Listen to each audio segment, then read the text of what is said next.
The Sagwine tribe. As the fall winds begin to blow and frost begins to nip at the flesh, the blood hunters to a soul begin their sojourn north. The keep Gregorian in the highlands of the Ullerville Plains has sent forth a summons, one that has not been called in 300 years. The Sagwine Tribunal, heads of the clans and keepers of mythos have gathered. They have sounded the horns and let the call go far and wide. This can mean only one thing: darkness is coming.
Greetings, earthbound travelers, and welcome to another episode of Will of the Dice, the Darkened Queen and the Shadowed Rose.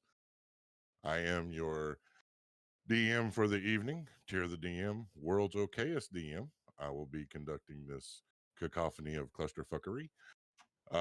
Just a reminder, mature audiences only. So before we get started, we do have some announcements to make. Locke. Hi, gamers. So, I'm here to talk to you about our partners, Level Up Dice, purveyors of quality, luxury, fine, and dice, and all the other adjectives that I could come up with to go there. Fill in your own. So, anyway, this week I want to talk to you. I don't know how many of you out there are fans of Vampire the Masquerade. I know several of us in this channel right now are big fans of VTM. They have put out a set of anodized aluminum D10s specifically designed to go with Vampire the Masquerade. They have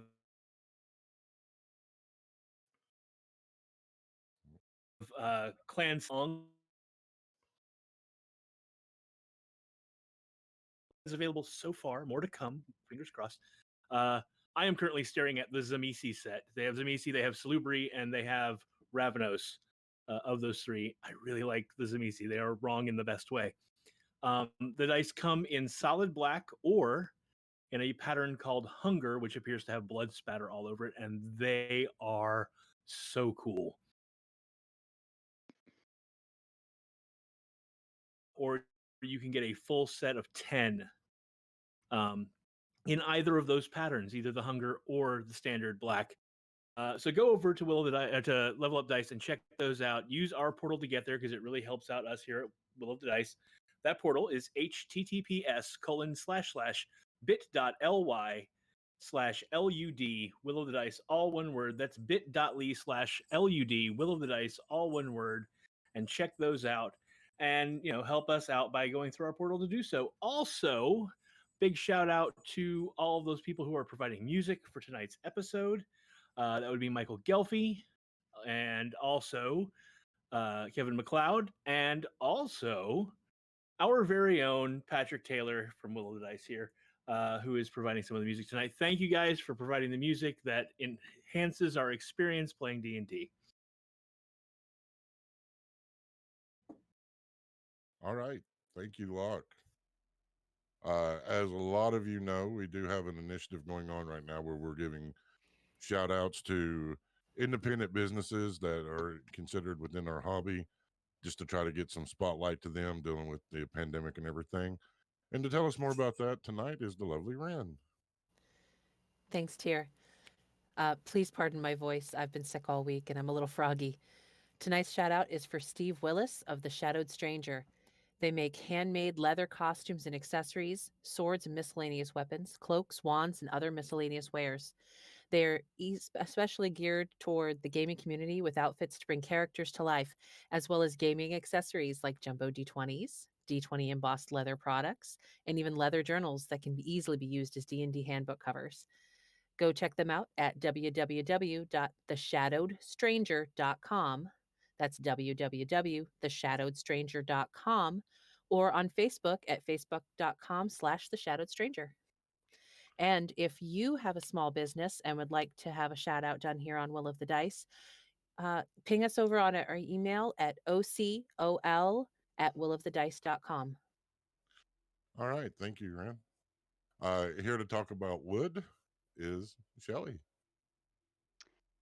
Hi, gamers. So, do you have wood? Do you need your wood handled? Well, I have just the guy for you. Eggle of Eggle's Wood Stuffs. He can turn your wood into beautiful dice trays, dice towers, make incredible art out of it. Just an all-around top-notch guy and great with his hands. You can find him at eggleswoodstuffs.com. Eggles is spelled Egills. Eggleswoodstuffs.com.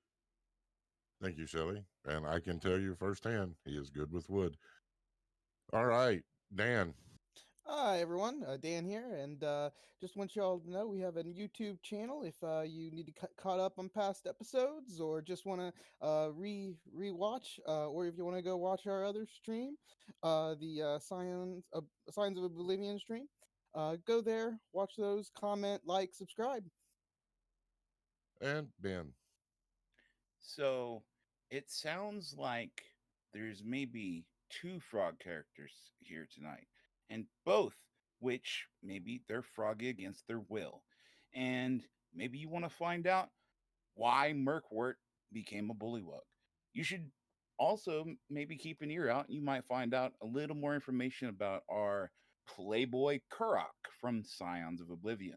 If you want to find these out, try to go to our Patreon at patreon.com WOTDICE. That's WOTDICE.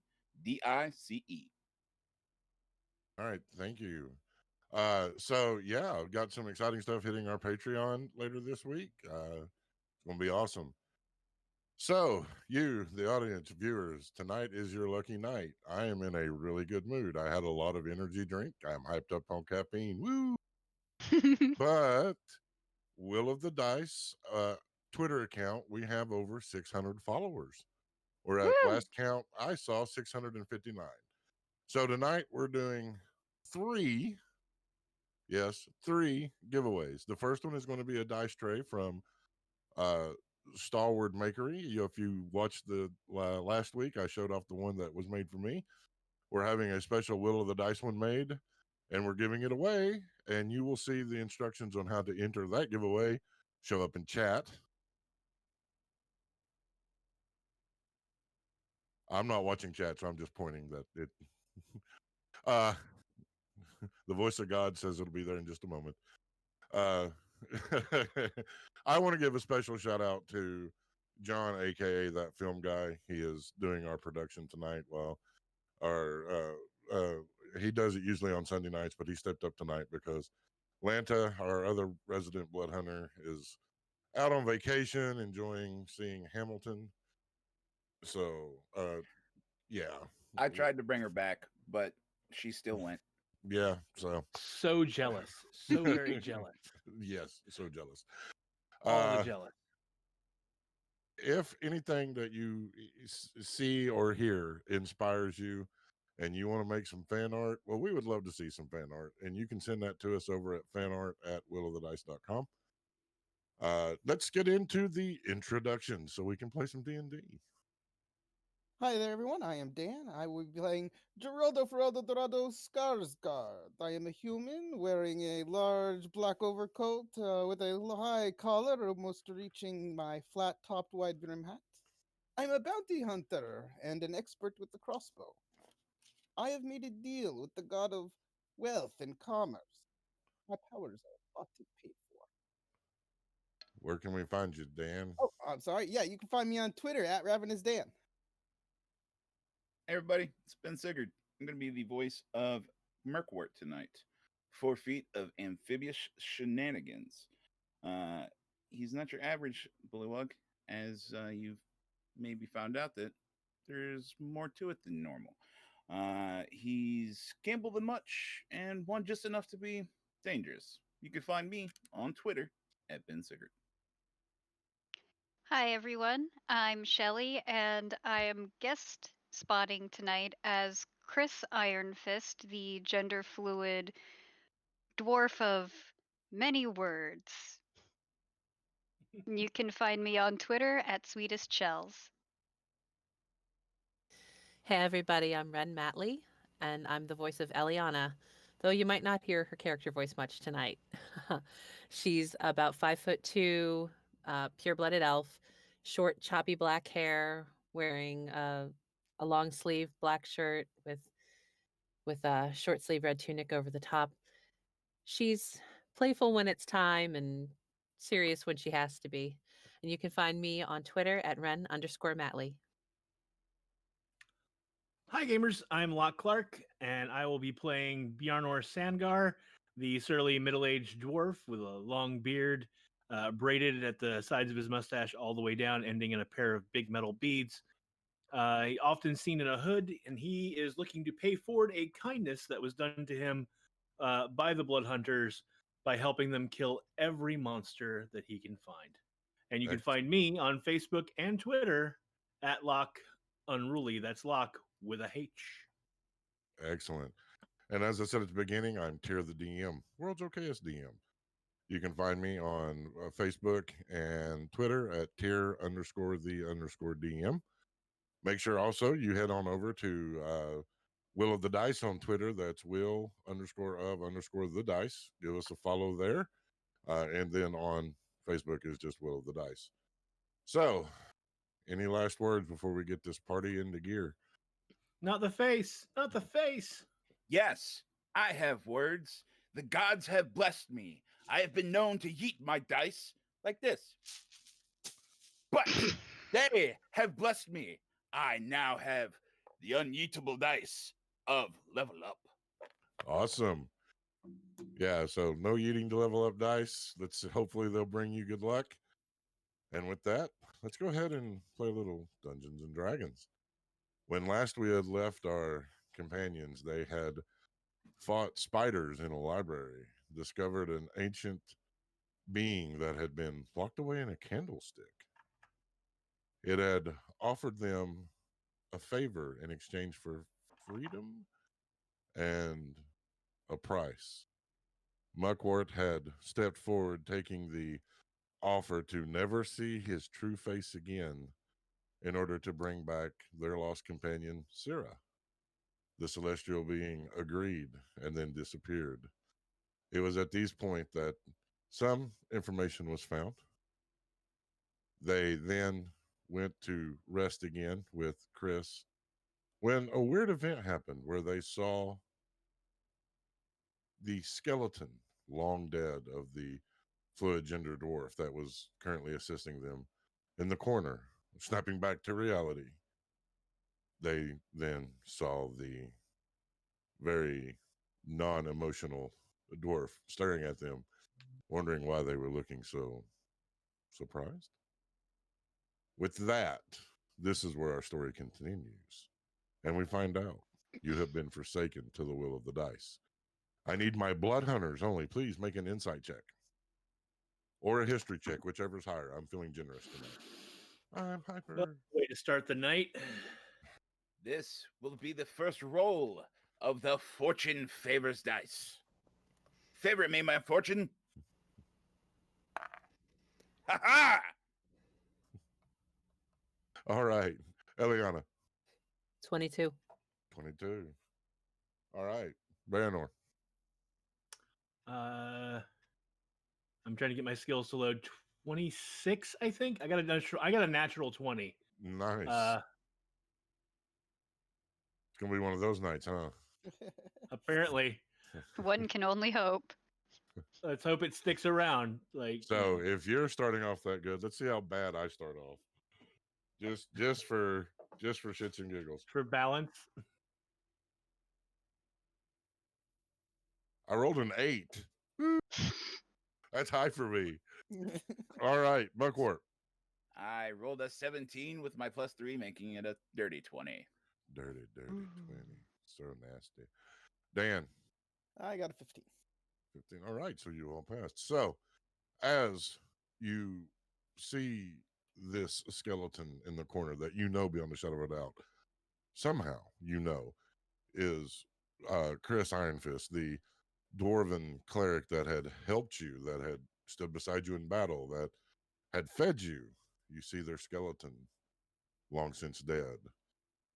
In a few moments, you snap back to your body, your eyes opening wide as the sense of realization, the sense of returning, the sense of remembrance.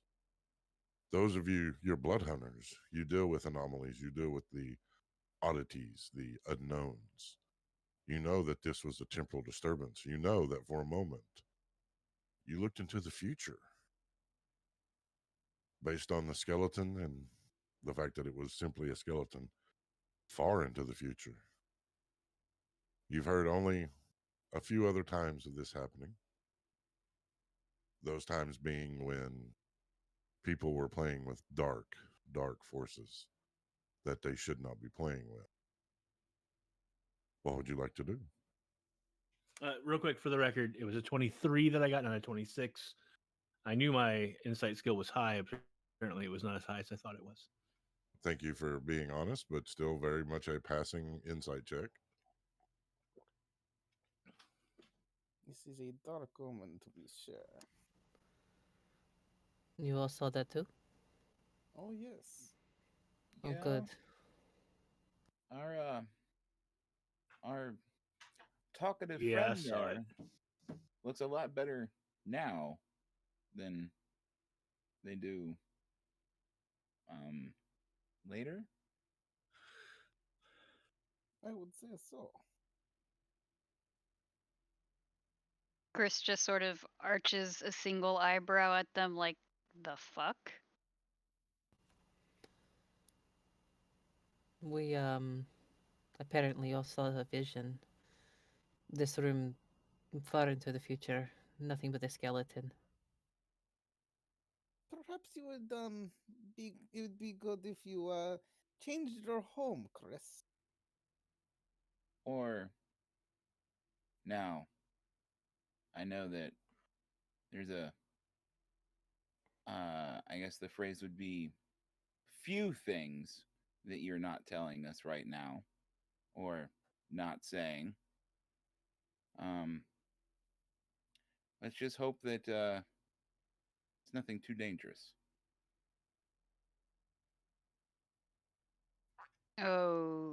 Okay. No, this. I don't think this has anything to do with Chris. This is.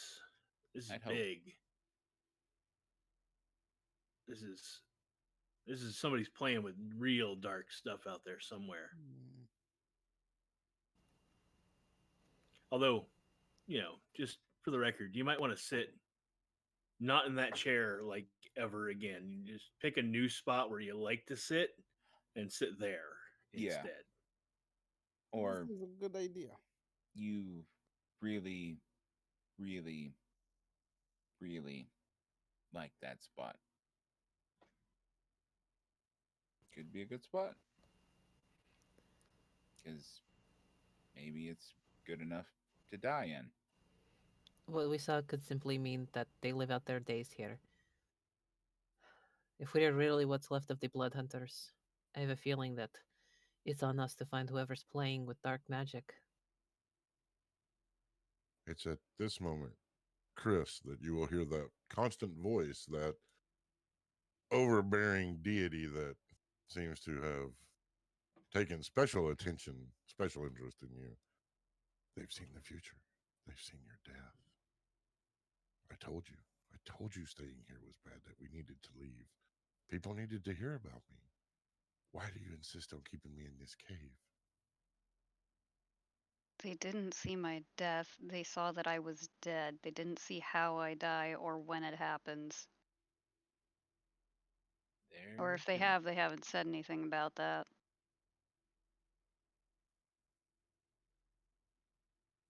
Do we hear Chris's half of this conversation? That's up to Chris. Was that out loud? Yes. Yes. Yes, you do. We have to take them Usually to space. she's alone. She's gonna say it out loud. She doesn't have a reason not to. We have to No, take... we. Go ahead, Tier. No, go ahead, Luke. I was going to say we didn't see your death. We saw you as a skeleton. Your death had been See? a long time ago.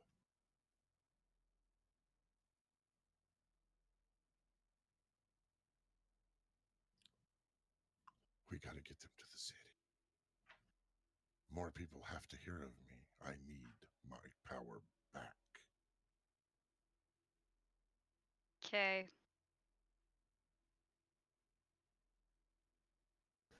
Okay, what? Yeah, don't worry about it. You see, you can't just say these things and tell us not to worry about it. Um, you know, we're going to worry. Well, we've got. Have you ever considered the opposite effect? We've got you, Murkwort will turn and look at Skarsgård, that sometimes says too much and will cock his head. And then he'll turn back and look at Chris. And then we've got you that he cocks his head the other direction. Doesn't say enough. I don't know what we're gonna do, but obviously somebody thinks that we're amusing. Give me an insight check, Ben.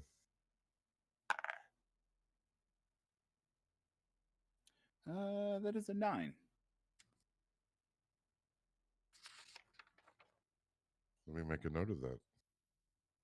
All right. Oh, Again, doing it again.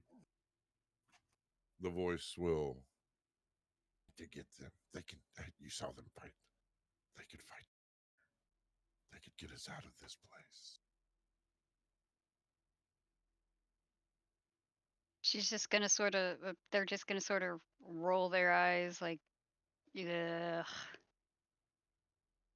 So where did y'all say you were headed? I'm pretty sure you were taking us. Wait a minute. We were headed to Freya. Yeah, that's what we were doing. Goodness. Yes, we Oh. need to reach the city. I can take you to the bridge, but it's got a small problem. Define small problem. Part of it's broken. How big Well- of a part? Hopefully, by the way they're describing it, a small part, like maybe a pillar that's a decorative part of it's broken. That's the broken part, right? Just the pillar, not like the whole half of it that we need to get to where we're going, right? Right? They just shrug. Well, I suppose we should see the damage and see what we need. We might have to hire some carpenters or some stonemasons. I don't know what kind of bridge it is. Or we'll have to figure it out ourselves, moneybags. Oh, well, I am good at carpentry, so hopefully it's made of wood. I'd also keep a weapon handy if you got him. Always. I take it the broken bridge isn't the only issue.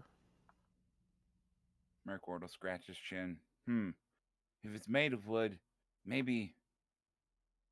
Nah, he's too far away. That Eggle guy, though, he's really good with it. I don't know. Congratulations, Eggle. You're now canon.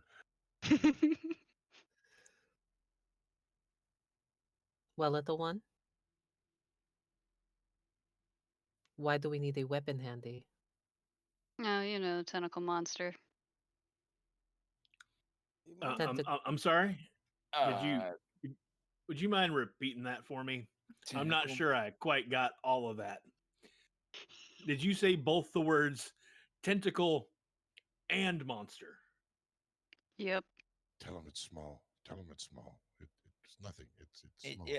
It's not a big deal. So No. it's a small tentacle monster, right? We should be able to deal with that, yes. Like smaller than me. He will wave his hand up and down his all 4 feet of amphibious sexiness. Smaller than me, right? Smaller than me. I mean, it's body. Sure. Sure. That didn't sound very convincing. I Yeah. am thoroughly unconvinced. Say, before we go find out how big this tentacle monster actually is, I don't know about the rest of you, but I could use a rest. Oh, Maybe an hour or so. that would be quite nice, yes. Okay. Do y'all wish to take a short rest or a long rest? I think short. I'm good for short. I am. A short rest should do it for me. Okay. Short should be fine. And I'm pretty sure most Blood Hunter abilities we might have used come back on a short rest. So, Are you having someone do guard duty, or are you just going to chill? I think we I'll just guard. chill. We're in Chris's house. And I'll we can keep an eye out. We don't have to do anything strenuous. All right. Cool.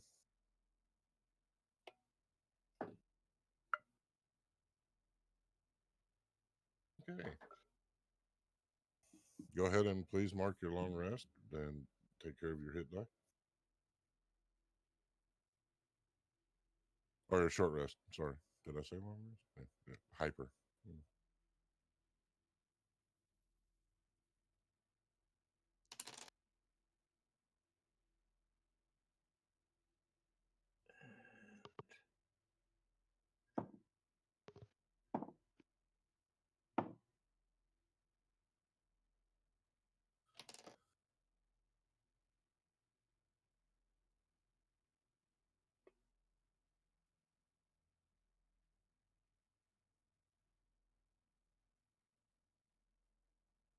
Alrighty. Your long rest There we go. conclude or your short rest concluded. What do you wish to do? We should go take care of this bridge and this tentacle monster. Yes. Kinda. Yeah. This Glancing sideways at Chris as she says that. this small tentacle monster. Oh, yeah, we can probably just step on it. It'll be easy. Because it's always easy. Of course. Yes, because everything has been easy for us so far. Mm-hmm. We could always just feed it that one, and she'll point at Skarsgård. I have a feeling that he would cause indigestion, and that might be more problematic in the long run. You ever seen a pissed off Get it. tentacle monster? It'll get gold pieces stuck in its teeth. It'll be all kinds of angry. It's a bad idea.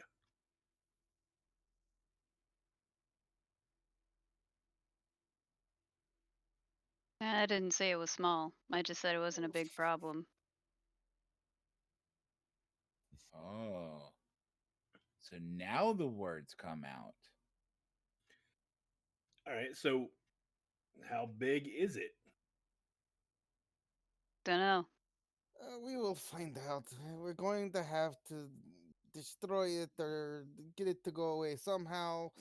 May as well assess the problem and then figure out what to do about it. Don't scare them away. It's. I mean, there's only one thing to do about it. It's a monster. We kill it. Well, yes, but there are many different ways to kill such monsters. If we could take it by surprise, we might be able to make it easier. Maybe you can offer it some money to put itself in the broken part of the bridge, and we can just walk on top of it over to the other side. Most Maybe monsters of these sorts are too primitive to understand wealth. Maybe if we really wanted to kill its soul, we'll get it a 9 to 5 job and stick it in a cubicle and watch it die slowly on the inside for 9 years while it pays off its social security loan or some bullshit like that. Wait a minute. What am I even saying? I only understood about half of it. Were those dwarf? Were those Minotaur words? It must have been. Yes. That's It's the a fancy dialect language I'm unfamiliar with. over it. I have a religion. All right. So, are you making any preparations before you go to the bridge? I have So- everything in sorts. Is there any of that super good, amazing food that made us feel like we could take on the world left that we No. should maybe eat before? No, fuck. So, Chris, what do we need to fix the bridge? I don't know. I'm not a mason. A mason, so it's stone? I don't know. I don't make bridges. You're not very helpful. I get that a lot. Ay. Well, Ellie's gonna shake her head and start muttering a little bit in Elvish. Chris is gonna sneeze at the Elvish. Literally, they're gonna. So we found a dwarf that cannot tell the difference between stone and wood. and is apparently allergic to words, as we can just now see. All right. I'm not even gonna. No, I got. Elvish sounds too much like alliteration. Wait a minute. Pants, you look different. All right. So, Any actual preparations before you all head out? Mm, Just getting our stuff together, I think. Yeah. Um, Go ahead and light uh, up one of my battle axes once we get out on the road. Mercourt will look at Chris and say, I have a sneaking feeling that we may not be coming back to this place. So is there anything that you really need to take with us? I'll look around. No. And off we go. Okay. It is 2 days' journey to the bridge.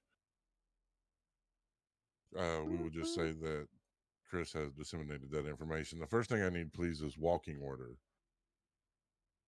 Chris is probably up front because they're leading the way. Skarsgård will take the rear. Ellie will be up near Chris. Because even a dwarf is better than Skarsgård.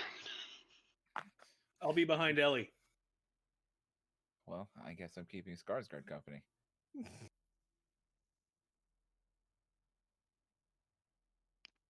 Okay, Chris, you know the way to the bridge. I will not require a survival check, but I will need a Yay. perception check from Eliana and Skarsgård.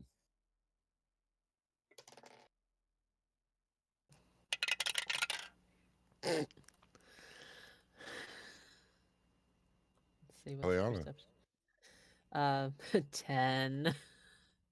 Everything looks normal. Skarsgård, 18. everything appears normal to you as well. Oh, good. As you're walking, you have gone beyond the point of what Bayanor you would consider dwarven construction. You had started on the beautiful tunnel and well made and maintained road that then transversed into where nature had begun reclaiming, where you saw broken cobblestones and stalactites and stalagmites reclaiming the tunnel. Now you are in the wild, the deep, the dark. The ground is uneven and rocky. The walls have juts and cracks and moss. The light is beginning to grow dimmer and dimmer as you leave the tunnel. Who does not have dark vision? Oh, Did Skarsgård take any torches? You know what? That's a good question. Or did anyone take torches? I believe Ellie yeah. has some. Yes, I have torches. Good. And a So, toolbox. Good. Good. okay, so as you all transverse deeper, you reach the point where Skarsgård, you can no longer see. Those of you with dark vision, it is dim, grayscale vision for you. Apparently, I don't have dark vision either. So. You as well, my court, cannot see. Hey, this is bullshit. I can't see a damn thing. Just a moment, please. I need to take out the torch. Not my fault.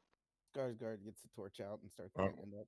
All right, so you're doing this in pitch black. I want a survival check at disadvantage. Oh, man. I'm gonna give him like 2 tries to get that torch lit, and then I'm gonna light one and hand it to him. I got a 12. 12 will do it. DC was a 10. Good. Fumbling around in your pack, you're able to strike your tent flint and tinder. Flinder. Tent The and new Flinder. dating site. That's exactly what I was gonna say. Where you can find the flounder that you need in your life. It's for them freaks. Well, come on out to Flinder. Find your freaks. Get your freak on. The torch will come to life, bathing the area in a soft orange glow. As you find yourself in this dark, deep cavern. Again, the floor is very uneven. Your pace is actually having to slow to half speed to transverse this area. Chris, are you going to slow down and keep pace with them since you are familiar with this and can travel at full speed, or are you just going to assume they're following and keep walking? I would assume that they are following and would just keep walking. Eliana will yell out for Chris to slow down and wait for us. Okay. We aren't familiar with the area. It's harder for us. Some of us need a little bit of light to see, and it's a little bit hard to walk. And he'll turn to Skarsgård. Thank you for having more than just money. Well, yes, of course. Money buys things, and things are nice. Hey, I win a lot of stuff, and I forgot torches. Okay, so another perception check, please. Same people? Same people. I'll try this one. 13. And 10. It's very difficult. Like y'all have not been underground in ages, and while you have dark vision, Eliana, it is being impacted by the torch, and the torch is just not giving a whole lot of light. Mm. But as far as you can tell, you're safe. It's just slow travel. It will be very slow. Occasional, you'll hear dripping water or the sound of a bat scurrying after a meal. You will hear your heartbeat in your ears as the silence grows, thickens, and weighs on you. Slowly, the hours will pass by, and you find that it is the end of the day, the halfway point, as it were, finding a small alcove and outcropping that has a fire ring where someone has used for camping before.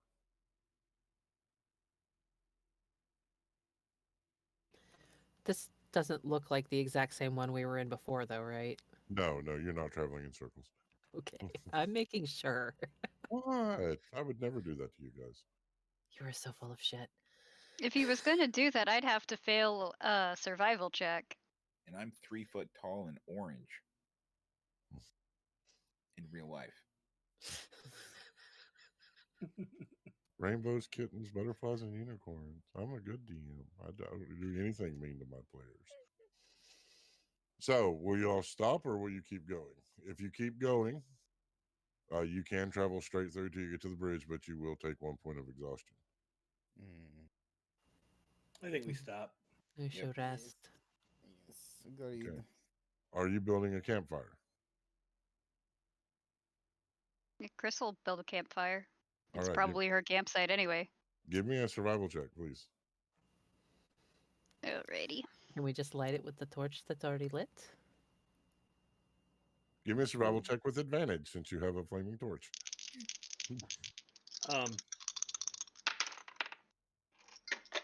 It doesn't matter the advantage. I rolled the same thing, a dirty 20. Yes, Locke?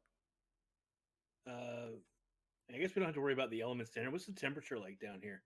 It is a beautiful 68 degrees. You Yeah, call never that mind. beautiful? Yes. Hey, Yes, stop. we do. I'm a Some fat of man. I us- don't like heat. Some of us are built for that kind of weather. 68 degrees is perfect. Well, 3 degrees too warm, but I'm not going to complain. My body's built for Florida. For we can tell. Yeah, no. The medicine I'm on for the chronic pain and everything makes me super sensitive to heat. So, yeah. Which is ironic because the only thing that helps with the muscle spasms is heat. All right. So, your campfire is going almost instantly with that dirty 20. You see I don't that they really have are. any use for tents. Sorry. I was just gonna say that I don't think that we have any use for tents, so I'm not gonna pull them out. Okay. You do see, though, however, that there are two wooden lean-tos that have been lashed together and made with feather tick beds.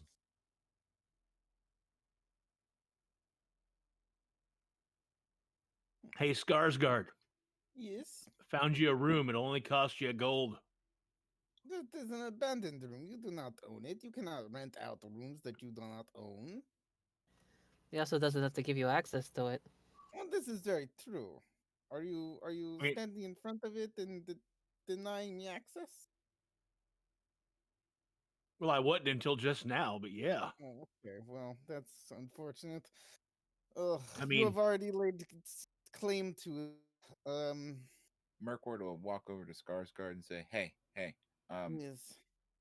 if you look around the other side, it's open." Oh, well, how nice. Skarsgård walks around. while he's walking around, I go in and lay on the bed. Okay. There's room for you to curl up next to him, or there's the other one. I'll go to Skarsgård, the other one. are you also going to lay on the bed? Yes, yes. I need both of you to please give me dexterity saving throws. 9 plus 4 for 13. And I got I a can math, I 20 promise. I got a 22. All right, Skarsgård, as you go to lay down, when you put your hands on the bed, you see little black dots appear on your hand and start moving. Jumping back, dusting them off, as Bayanor, in true dwarven fashion, goes flop on the bed. You also notice the little black dots. Fleas. The werebear has fleas? Well, what was your save again? 13. 13. The werebear has fleas.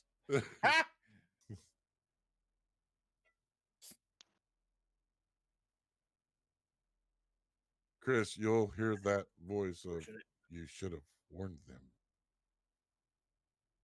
It's been a while, I forgot. You forgot what? Just points at Bjarnor. What's the matter, Barney, little dwarf? I start stripping. All right. Apparently, he's had a lot to drink. Hey, where'd you find? Was there like liquor hidden in there or something? What? No, Yeah, go check. The beds were don't. infested with insects. Very I- disgusting. I need I'm gonna call this a flat intelligence save. Muckwork. And I need a perception or a persuasion check. Rayanor. Let's see if we can if he before Skarsgård can warn him, if he falls for it. Let's see if my level up dice will beat your level up dice, sir. That was persuasion, right? Yep. I got a +0 to that, so 14.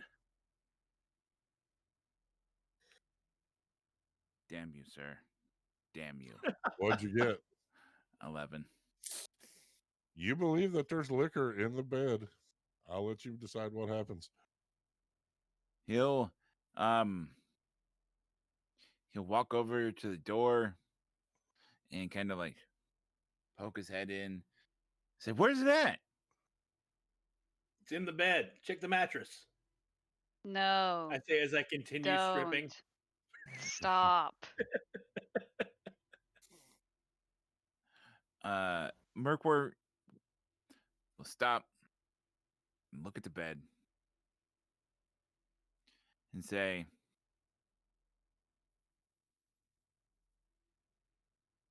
"I somehow don't believe you because I'm not that tired. But the bed looks comfy," and he jumps on it and he lays down. All right, need a dex save. Chris is just gonna sigh and like roll her eyes. Ellie's just watching Bjornar strip with a very confused look on her face. Bjornar, what are you doing? This is no time for nudity. 24. As you Wait lay for down, it. as you jump down, you see these little black dots begin bouncing on your skin. You're a bullywog. You don't have a lot of hair, thankfully. you're able to jump up and brush them off of you quickly with your amphibian-like reflexes. He'll come out of the lean-to, and he'll turn and look at the naked werebear dwarf and say, "You, sir, are full of shit." I told you to stop. That's why. The beds have fleas. I wouldn't lay in those. Oh no, I And really I have to start, give like- you a flea bath. No, it's fine. I was prepared for this. I take and I hang my clothes. I run a line and I hang my clothes over the smoke of the campfire to smoke the fleas out of my clothes. And then I Okay. take out a nice comb and just start flea combing myself. Okay, so give me a survival check. Let's see how well it does. Just straight up survival check. Every flea dies. What'd you get? 21. 21. My You are survival's a 1. That's my second natural 20 tonight. nice. If only those did spectacular things in saving throws. Right. I'm gonna have to revisit that because you nail the shit out of those. That would be interesting to see what happens. Nah, I'm fine with the way it works, quite frankly. But Because that you means that are we don't get punished for the natural ones. right, because you guys do sometimes get a shitload of those. Mhm. So you are able to successfully de-flea yourself and your clothing. You do have a fire. Y'all are able to prepare a meal. Will you be keeping watch tonight? Yeah. Yeah. Someone should. Yep. I need order of watch, please. Guys will take the first watch. Means I'll do second. Ellie will take third. I'll Chris will take 4th. take whatever. Chris will make breakfast. Your stew is a lot better than what I made for breakfast the other day. I agree.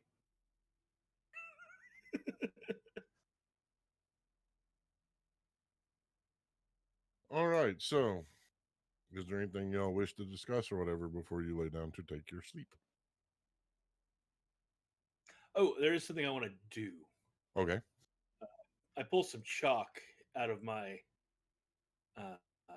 bag, and I go over to the wall, um, the stone wall of the tunnel, and I write big enough to be easily seen. Syrah, we went this way, heading to Freya, and I put an arrow. All right. Let me make a note of that.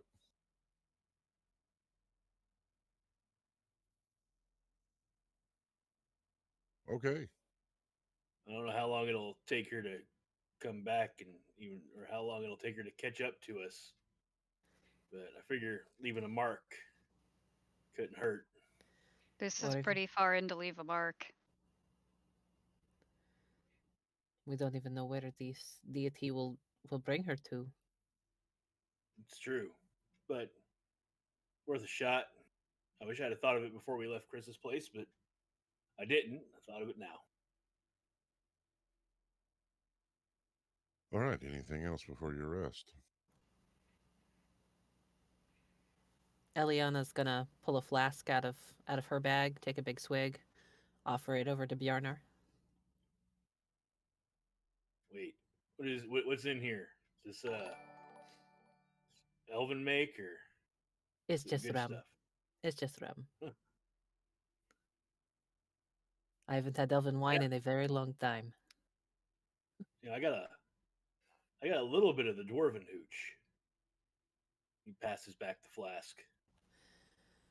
When we're in the place to do so, we can get good and drunk. Here, I think we need our senses. Indeed. When Syrah finds her way back to us, we can celebrate. I would like that. All right. All right. So first on watch is Skarsgård. Skarsgård, I need a perception check, please. 8. Everything seems calm. Dan, take it from a man that has had to solve this problem before. Yeet that motherfucker. You yeet it now.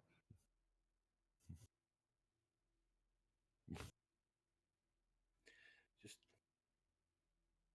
try rolling it like you don't care. Yeah. Okay, so with an 8, it's hard to see past the rim of the fire. You are not a creature of the Underdark. You do not dwell in these places, so you are limited by your human eyes that are not as sharp as others in this environment. But you don't see anything obvious. Your time will pass and it will bring up Muckwort. All right.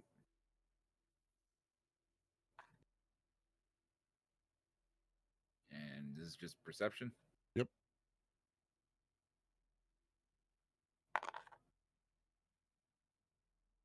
$12. You also do not have the gift of the dark vision, so watching out beyond, you can simply see where the shadows become one with the soft edges of the light from the fire, but nothing drastic occurs during your watch. That will bring up Eliana. Alrighty. Let's see. Try this die. It bounced out, but didn't land cocked this time. Perception is +3. So 17. 17. I need everyone but Eliana to please earmuff for me. Oh, Dun, dun, dun. right? You muted, Ben. You didn't earmuff.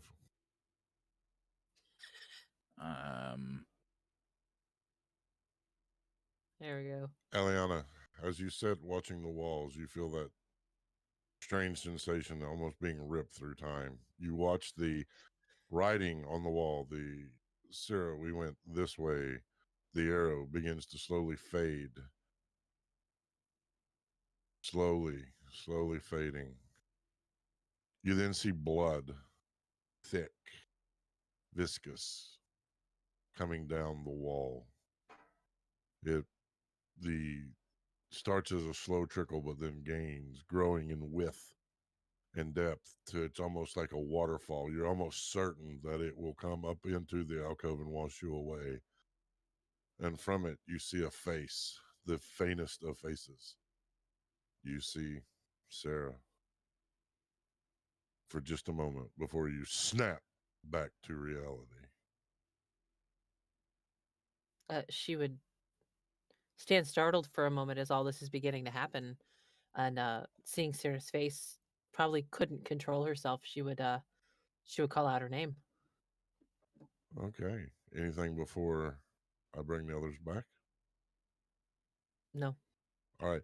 Do me a favor. Roll just a flat performance check. I want to see if I want that as a baseline to see if the others wake up. 12. 12. All right. Let's bring everybody back. I'm a moose. All right. Welcome back. I need everyone, please roll a perception check with disadvantage because you're asleep. Except for Eliana.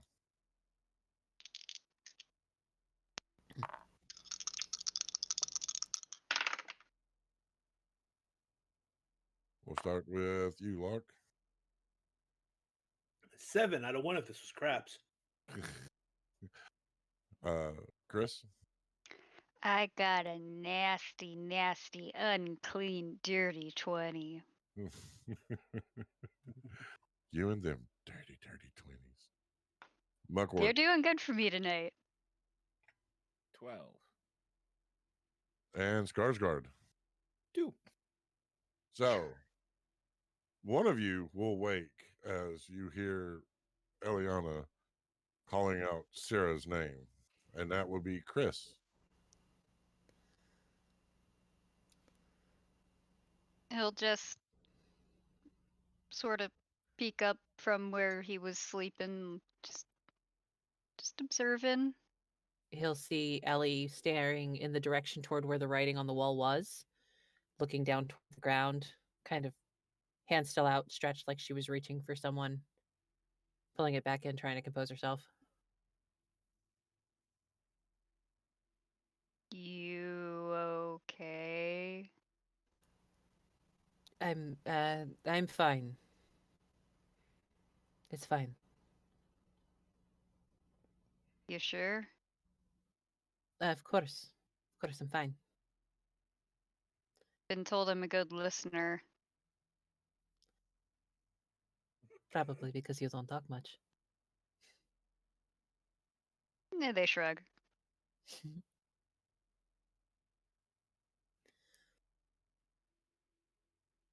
Have you ever known someone who you wanted to tell something, but you never got the chance to? Yeah. I think that's all it is. That's why I'm out here.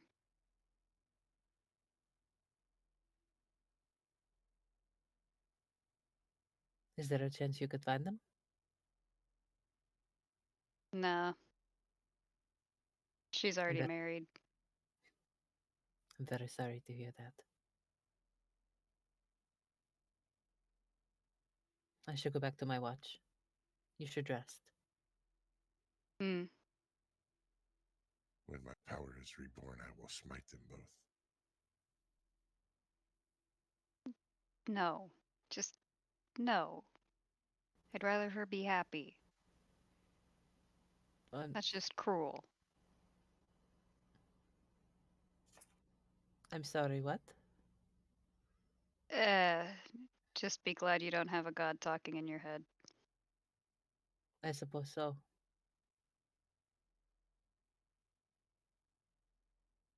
All right. Back to sleep, Chris goes. And your watch comes to an end as you wake up, Rayanor. As she wakes Bjornor up, she's going to kind of kneel down next to him and whisper so she doesn't wake the others. I saw something strange. Just be aware. Be wary. All right. It was I'd ask what kind of strange, but we've had a lot of strange, and It was so it could another be anything. it was another one of those odd visions. Hmm. All right. I'll keep an eye. Get some rest. I'll try. All right. Perception check, please. Walk. That is a 16. As you're watching the peaceful sounds of those sleeping around you, I need everybody but Lock to earmuff. All right. Right button this time. That one. You hear a voice calling your name softly in the distance. Looking up, you are no longer in the cove where you had set camp. You're in the Mountain of Iron. You remember this moment, this day. It was your birthday, and the voice calling is your mother's.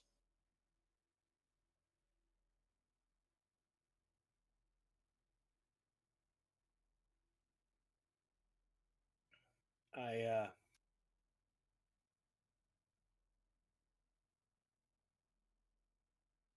I get up and I slowly go towards the voice. You know these alleys like the back of your hand. You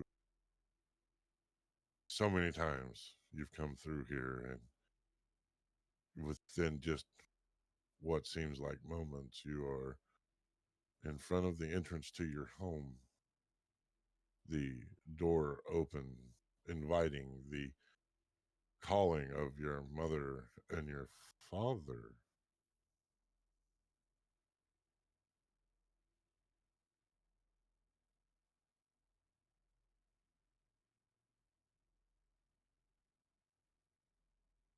I'm sorry, my computer froze up. I missed all that. Can you give it to me one more time? Yeah, so you follow the alleyways. You've been through this labyrinth a million times. You quickly find your way. You're standing in front of the entrance to your home. The door open, ajar, the inviting as you hear both your mother and your father calling out to you. I open the door and go in. All right, I need to pause that one moment and bring everybody back.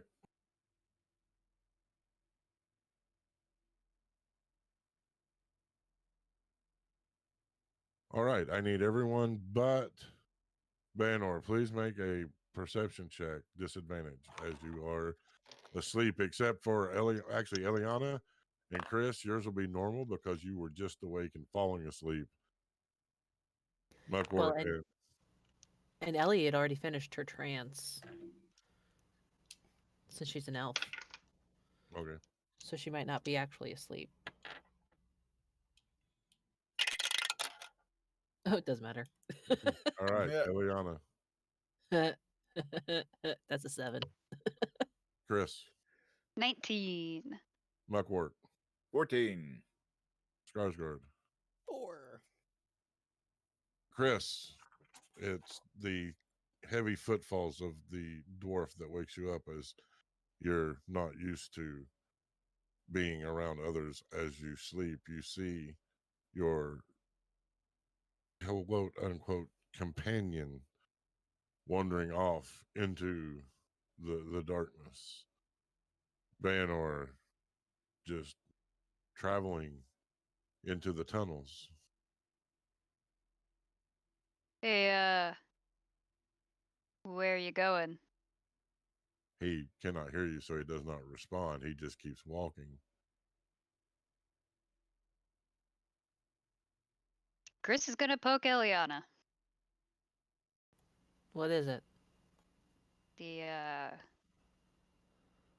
other guy just walked off.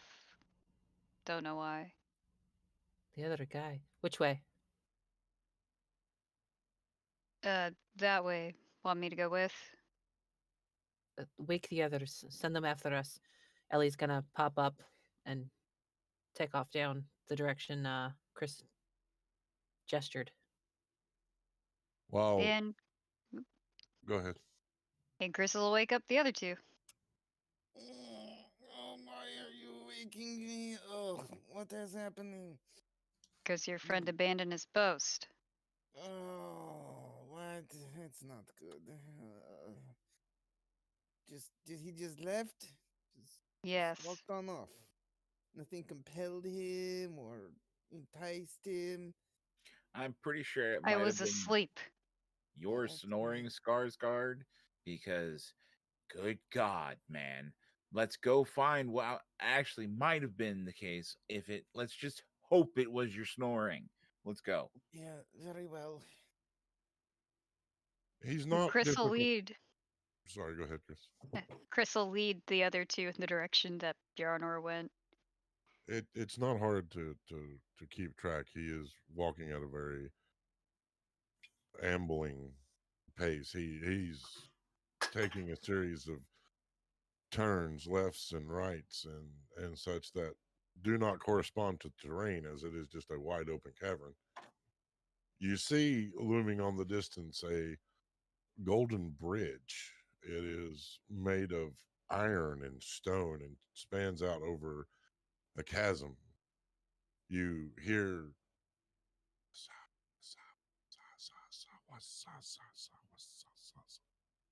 seeming to erupt from the cavern. As you all watch, as you grow closer, Eliana, you see your friend about to step off into the chasm. Ellie's gonna try and grab him. All right, give me a athletics check. Okay, we'll try this die because maybe it'll play nicer. Athletics. 13. 13. I'm sorry, Okay. Bjornor. Baynor, It's give all me right. a flat intelligence roll to see if this wakes you from your moment. She'll yell out his name as she tries to grab him. Well, that's not bad. 17. Baynor, you awake, hearing your name, looking, your eyes coming open. You are no longer standing at the threshold of your home, but about to step off into a quote unquote bottomless chasm where whispers are coming, erupting from as you feel arms wrap around you, jerking you back. Whoa, what the hell? You about to walked into the hole. What are you doing? I wasn't. I wa- I was in the Iron Mountain. No, you're here in this cave. Something's messing with your mind. Yeah. Something's messing with your minds. It is at this point that you will all hear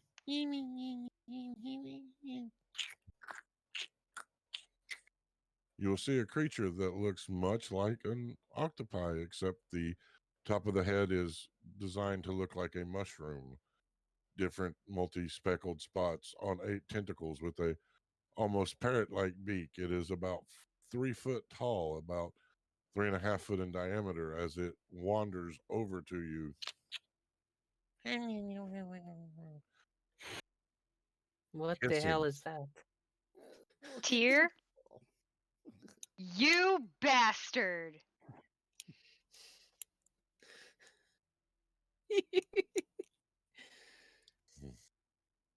As a player, I know what that is.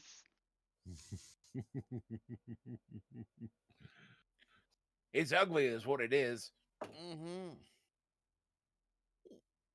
It will strike you first, Muckwort. 2 tentacles wrapping around your legs, jerking them together. I need a athletics check to see if you stay on your feet as the beak will dig into the soft amphibian flesh, giving you 4 points of damage. 14. 14. You are able to stay standing as this creature has bit into you. I need everyone, please roll initiative.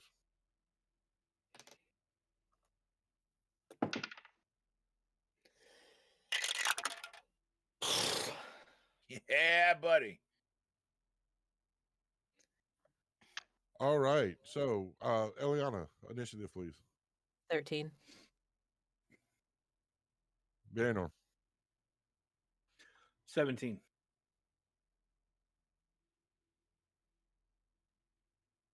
Chris, A whole whopping 6. Muckwort, Double deuces, 22. Skarsgård. 25. Oh, damn. All right, mister, I'm just going to buy the best initiative. I have a lot of dexterity. And I can only roll 20s on initiative checks. That's what my dice like to do. They like to roll 20s on initiative and then 8s on everything else. All right, Skarsgård, you're up. You saw this tentacled creature come, wrap its tentacles around Muckwort, tried to jerk him off his feet as it dug its beak into the flesh, biting. Okay, so let's see. We how far from camp are we? Uh, good ways. Good ways. Okay. Uh, Skarsgård's definitely in his long underwear. Woken up. He obviously wouldn't have been sleeping in his leather. You know. And I'm not I'm sure. going to give you a chance here. I'm Yeah. going to ask you the DM question of all time. Are you sure that that is what he's dressed in? Well, it would have taken him some time to get all of his gear on. Is what I'm parsing together. And he was rushed out. Um, I'm going to So be nice. Give me a flat dex check. Let's see if he okay, got his gear okay, on. okay. Oh, Skarsgård is being agile. That's a 24 dexterity. So I guess I got my stuff on. Yeah. Uh, Do not expect me to ever be this nice again. But hey, anyway, Rainbows and okay. puppies. yes. Either way, okay. So Skarsgård definitely has all of his stuff on, and in that case, sees the monster, uh, presses a coin into his crossbow, burning the coin print into his thumb, taking 1d4 damage, taking 3 damage, and imbuing his crossbow with fire, and will unleash a bolt at the tentacle monster. All right. Tyr, I'm so sorry. I have to step away for just a moment. I can hear the dog getting into something. Okay. Okay, 22 to hit. That will hit. Wonderful. So we'll do that, and we'll do that. We got 10 piercing damage and 2 fire damage. Bringing up your crossbow, taking aim. This creature close to you, not 7 or 8 feet away, paying the price to your god, the divine energy that is purchased surrounding the crossbow bolt as it fires, sticking with a sickening into the creature. It will screech as it erupts in flames, scurrying backwards, falling into the chasm. Thank you. Oh, Thank you very much. that tentacle monster was quite unimpressive. So we're going to pause right here for just a moment, as we're waiting on Ren to get back. I think if production team is ready, I think we can go ahead and announce the first winner. We'll go ahead and close it and get the first winner for the Draco win 1066. You win the custom dice tray from Stalwart Makery. Very cool. If you can get with Level Up, TTV, email John at levelupdice.net with your shipping information. We will get that sent out to you. Congratulations, Draco Win. Yeah, congratulations. Congratulations. And 1066, that was no, that was the year Ragnarok happened, the end of the world. Nothing else happened after that. This is all science Nothing. fiction now. I love my It's geek the end of the Viking era. I love my geek friends. Okay, so Ren, while you were away handling the puppers, Yes. the tentacle monster had attacked Muckwort. Skarsgård had imbued his arrow with the fiery flames of his divine goodness, shot the creature. It died, falling back into the chasm. Just like that? Just like that. Yes, So, I destroyed the tentacle monster. It is at this point that you're going to hear a very loud. yeah, that wasn't the tentacle monster. If everyone can please make their way over to Owlbear Rodeo, as you see large tentacles come flaming up out of the chasm, flailing, smacking, and reaching.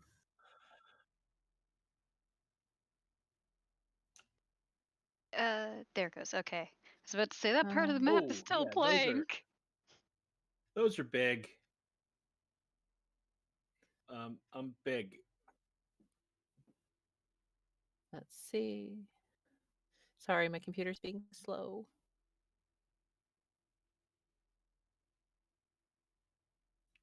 Do. That's a lot of tentacle.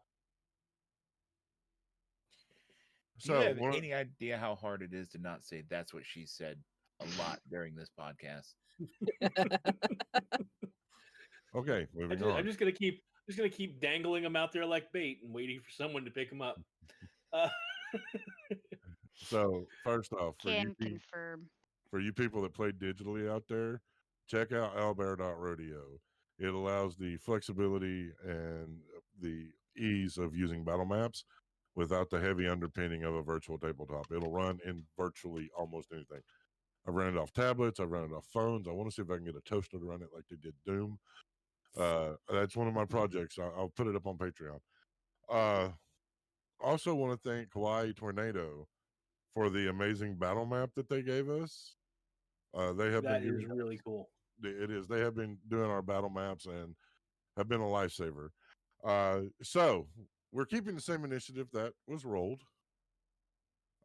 Once everybody is in Owlbear Rodeo, I'm Yeah. in. Yep. Yep. we'll get some good battle music going here. And before we get into the combat, since we do have the winner of the first, we're going to go ahead and start the second. This is a beautiful handcrafted dice tower by the aforementioned Eggles Wood Stuff. It's absolutely beautiful. This one I can show you. Absolutely gorgeous. Beautiful work. So the ability to get a chance in to win will show up in chat.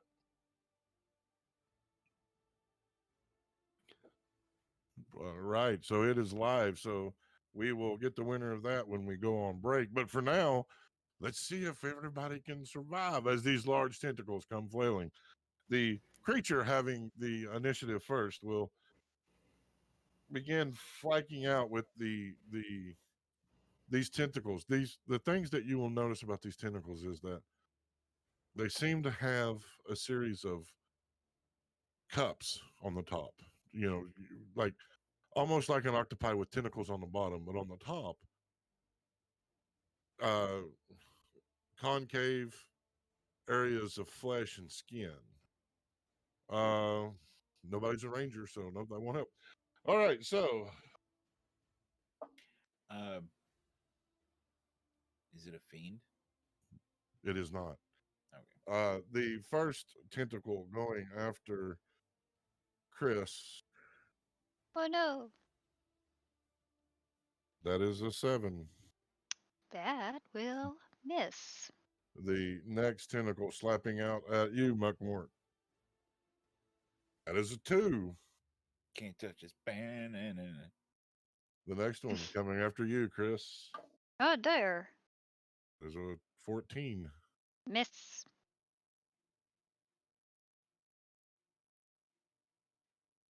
This one's going after you, Muckwort. A 9. He continues to do his MC Hammer dance. All right, let's yeet that dice and grab another one. No, keep that die. It was a good die. We like that die. Yeah. You should get the ones made out of sugar. That way instead of yeeting, you're eating. It'd have to be sugar free. I'm diabetic. Uh, That's a 9. Also miss. You said 9 to the 9. This is going after you, Skarsgård. That's an 11. These other two are also coming after you, Skarsgård. It's almost as if the creature knows that your shot is what killed its offspring. It's an All right, 8. here's the plan.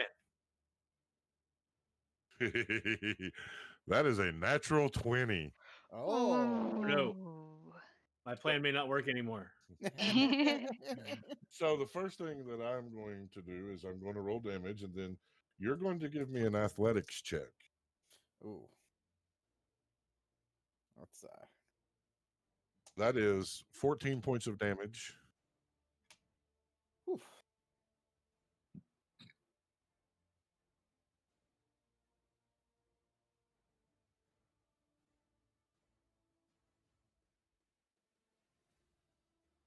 And the athletics check, please.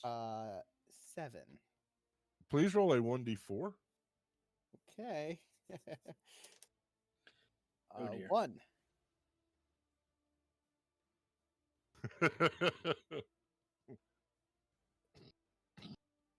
I can't tell if that laugh is good or bad for us. Wait, hey, I'm pretty sure that this calls for it. Wait for it. You hold- bastard. We don't know yet. We don't know. Please roll. Preemptive, you bastard.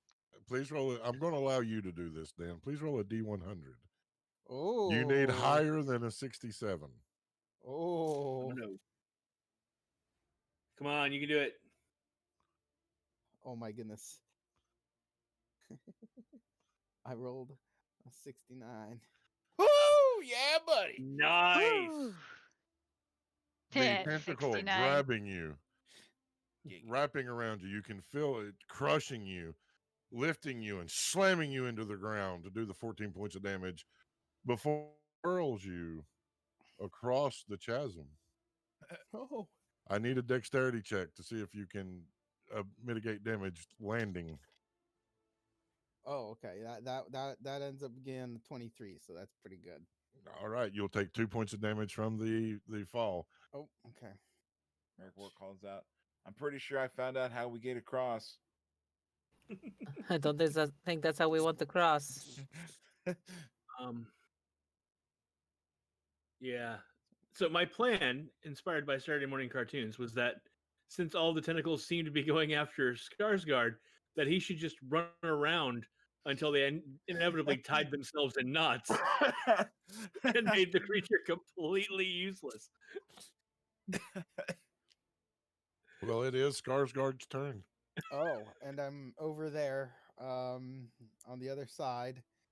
All of these swirls are tentacles that Yes. are going after people. There doesn't seem to be many tentacles on my side, I suppose. There isn't any on your side Okay, currently. so I'm kind of behind it, sort of. Yep. Okay, that seems good, I guess. Hopefully, we'll just start off with taking another shot here with the crossbow. Don't throw it away. That's pretty bad. That's a 10. That will miss. Yeah. And thought just so. think about it. Lanta Oh. could be hearing that song right now. Right? Wait a minute.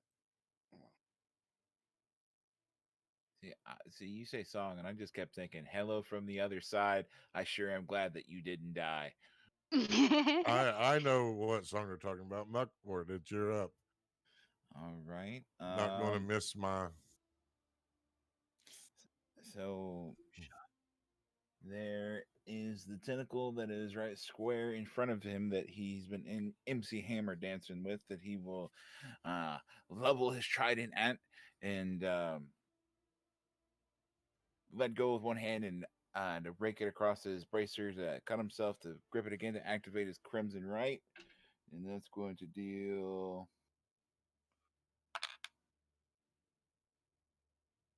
1 point of damage to me. And I'm going to activate the lightning.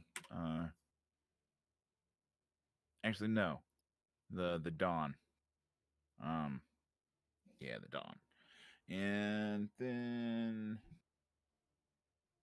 he's going to try to Captain Ahab this tentacle monster. And that's going to be an 18.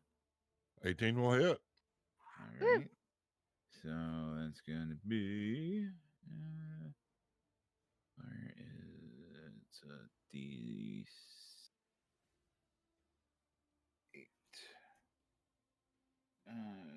It's this guy. +4 plus the 1, so 6.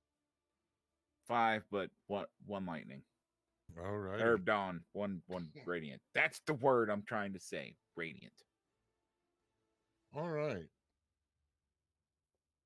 So you're trident finding a purchase, digging deep into the slick underside with these suckers. You feeling it penetrate the flesh. You hear a deep rumbling in the ground. It is now Bayonor's turn. All right. I am going to bonus action Crimson Right. Right of the Flame. Strike up my first battle axe. So I take 2 points of damage.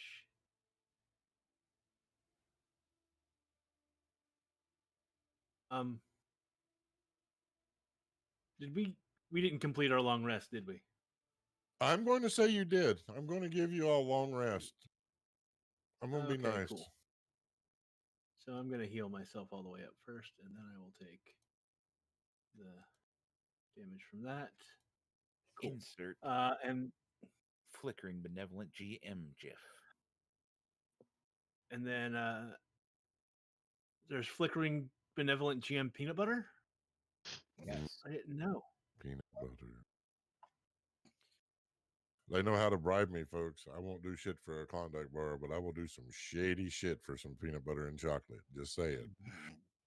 It's true, but like I just didn't. He was talking about Jif. I don't know. I'm gonna move up over here, and I'm gonna attack this tentacle right here, Okay. and I will hit it with a battle axe. 15 plus 7 is a 22. That will strike true, my friend. Awesome sauce. Now, where's that D8? There it is. And that'll take 7 plus 5. So 13 points of battle axe damage and 3 points of fire damage. So total of 18, 19? 13 and 3, 16. 16. I'll take 19. If you want to give me 19, I'll take 19. No, 19 going once, going twice, 19 going going twice. once, Oh, 19. stay in school, kids. All right, Eliana. She's going to call out, "You stay with the frog. I've got the other dwarf." She's going to run the 30 feet. Yeah, over here to where Chris is. If I measured right, that should be about there. As she's running, she's going to pull the sword, nicking herself, activating her Crimson Right, and try to hit it with her short sword. Try this one. Oh, that's a natural 19 plus 8. That will hit. All right. So short sword does 1d6 plus 7. So that's 11 points of damage from the short sword and 3 points of damage from the lightning. Oh, I forgot to roll how much damage I took. 3 points when I activated it too. All right. All right. So 11 plus 3 lightning. 14 points of damage. Excellent. Chris. Chris is going to bonus action Searing Smite so that they can get some extra fire damage as long as the tentacle she's attacking does not pass a Constitution 15 and only takes half damage. And she'll swing with her mace as her action to the one that's right in front of her face. Ooh. I think that's a miss. That's a 9. Tyr, you're muted. Okay, sorry about that. Thank you. So 9 will miss, and they had passed their con save anyway. All right.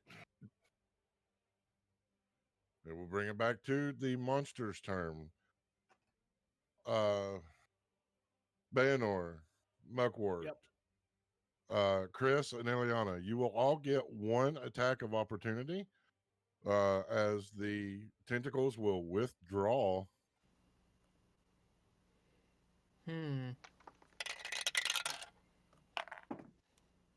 Oh, yeah, baby. Which order do you want us in?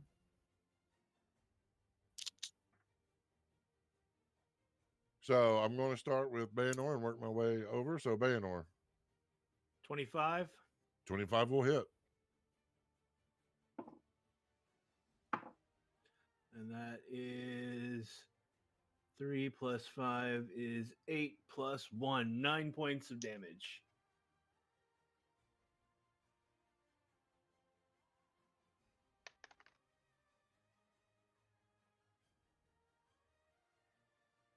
All righty. And now Muckwort.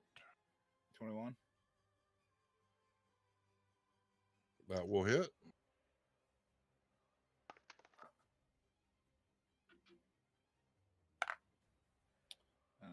That is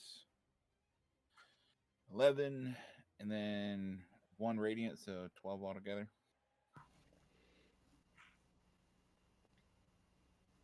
All right, excellent. And Chris? That is a 21 to hit. That will hit. 4 from just the simple mace damage, and 4 as long as they don't pass that con save of 15. Rolled an 18. Then they take 2 fire.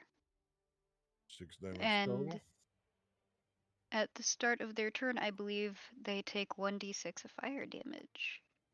Although no, hold on, let me make sure that they aren't on fire at the moment.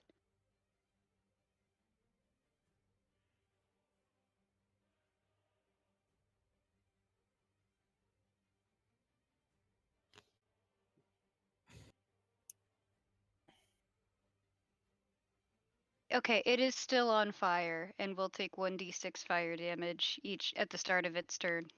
All right, thank you. And Eliana Unnatural 20. will hit. All right, so that's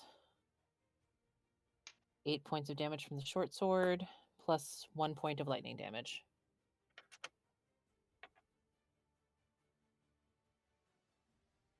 Okay, you will see the tentacles withdraw.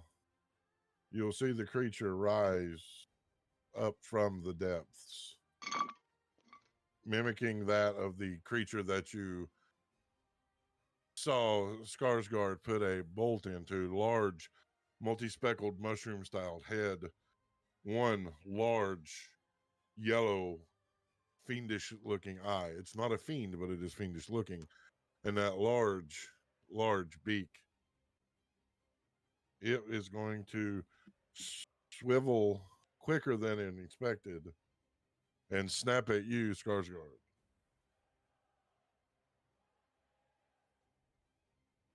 That is a 4. No. And then the second attack is also a 4. And it's legendary action, using a different dice for that one. That is an 18. Oh, now that hits. All right. I need you to make either I'll let you choose between dexterity or athletics saving throw as the creature grabs you in its mouth and is trying to swallow you.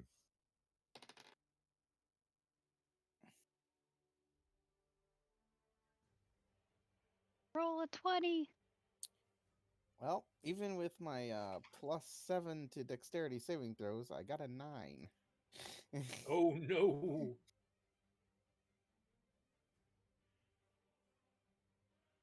Okay, you will take 7 points of damage as the creature swallows you. Oh. Fun. I didn't know it was that kind of show. Well then. I said mature audiences only. Dear heartburn. You are considered constrained or grappled. Your movement speed is 0. You can do short range melee attacks. You are also considered blind. And the longer you're in there, you're going to be taking damage. The creature will drag its head back down, having bitten and swallowed Skarsgård, the tentacles reappearing. And it is Skarsgård. It is your turn. Oh, good. Well, sling my crossbow over my shoulder. Actually, you know what? As big as this creature is, you could use your crossbow. I could. Okay. You could use it once. I'm going to assume that you had it loaded and ready to go. Okay. So I can. use It'll it be once and then reloading it from this point on. That will make it make it difficult. tough. Okay. We'll shoot that last bolt off then. Oh, do I have disadvantage while attacking because I'm like restrained and stuff? Is that Yes. okay? Okay. In that case, I got a 17 to hit. 17 will hit. Good. And we're doing 14. Nope. Yeah, 14 piercing damage and 2 fire damage. Okay. Roll a 1d4 for me, please. I got a 2. Okay. Please roll d100. I got a 47.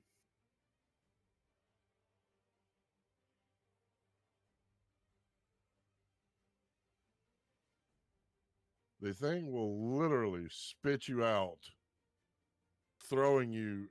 You are considered prone. Okay. On your next turn, we'll do green for gravity. And yeah, I don't know. But you are no longer in the creature's belly for now. Oh, good. Muckwort. He'll look over at Skarsgård and say, "Well, good to have you back on this side." And will these are all still the tentacles that are right in front of us again, right? Now that Yep. it's all right, so he's just gonna take a stab at the closest one in front of him. And that's a 20. Nat 20?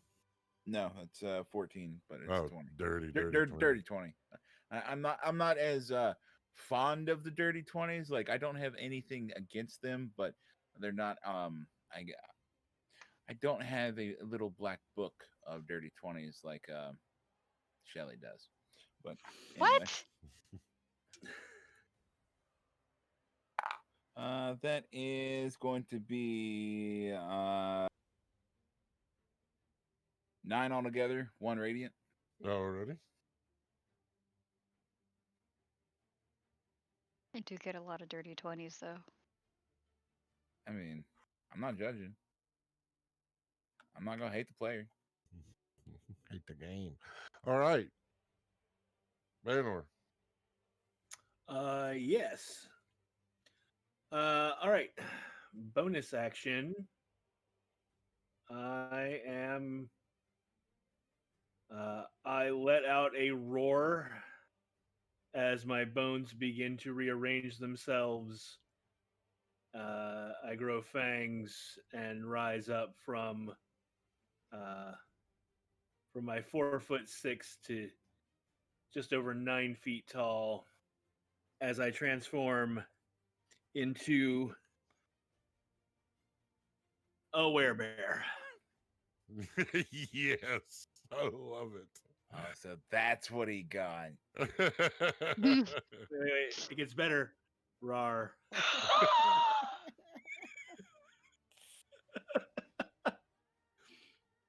Okay, so bonus action. You have transformed into a werebear, good sir. It fits over my headphones. I love it. All right. So, all right. I'm just sorry Lanta wasn't here to see it for the first time. All right. So, yeah, and then I will attack the same one I attacked before with my flaming battle axe. That's a 16 plus 7 is a 23. That will hit. And it will take 7 plus 6 is 13. And maximum fire damage, 4 fire damage. Alrighty. So that tentacle is severed. It falls to the ground, flickering around. You notice, though, that where the end was charred, that was left the main part, it looks like it turns a deepish gray, like it's withering. So what you're saying is calamari is not on the menu for breakfast. Got it. Eliana. This tentacle's back in her face, so she is going to swing at it again with her short sword. 17. That will hit. Sweet. So that is...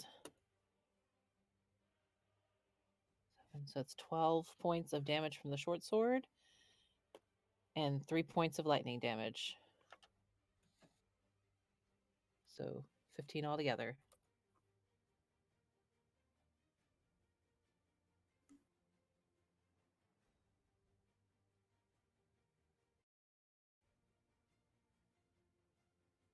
Okay. It looks hurt. Like it's not as boisterous as it was. It's very limp tentacle, bleeding, green, icky, smelly, sulfuric blood falling in large drops. Should probably get that looked at. Or y'all could stop killing my monsters. Chris. Second verse, same as the first. Swinging with that mace.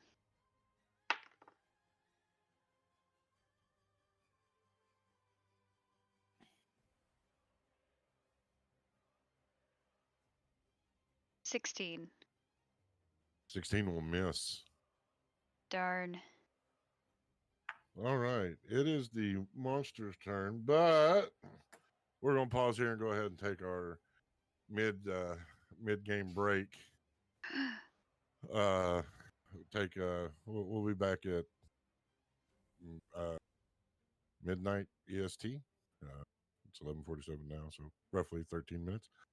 When we get back, we will go ahead and end the next drawing and see who wins the Eggle Dice Tower, and see if they can survive the battle.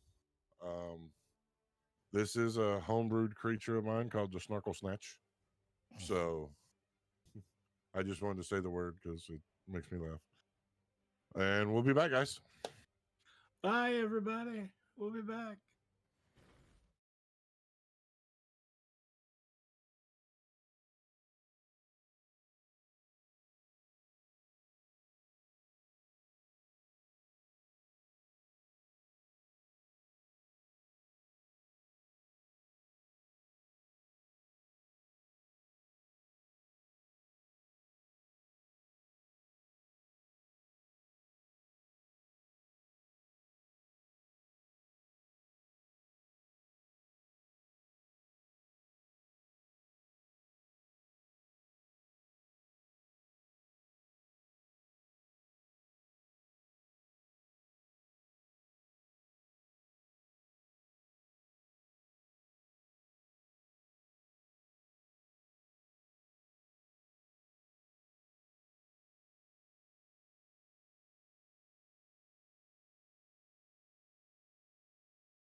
travelers, we are back from our break. Thank you so much. Before we get back into the combat and see what happens, we are going to go ahead and close the poll for the dice tower and see who wins. So once the production team pings me, I will make that announcement.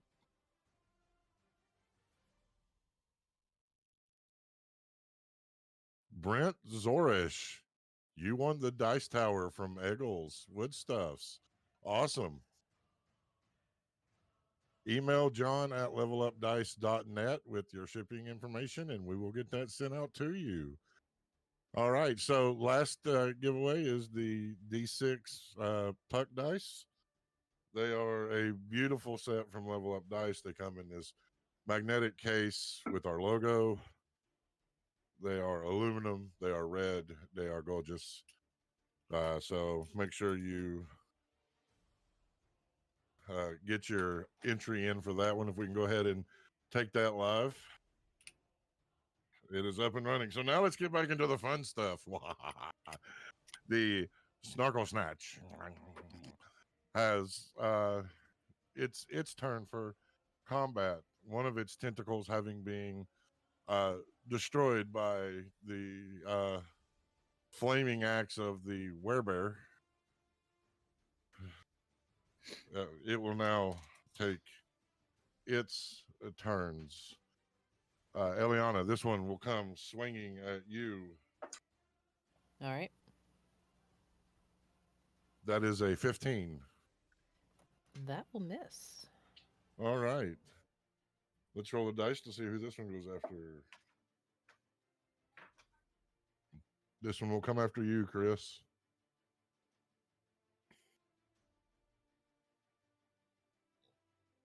As a 17. That will hit. Okay, so can you go ahead, please, and make a athletics or dexterity, which is higher, for me, please?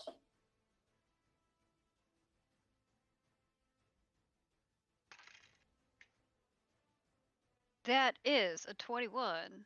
Okay, you will not be yeeted, but you will take 9 points of damage.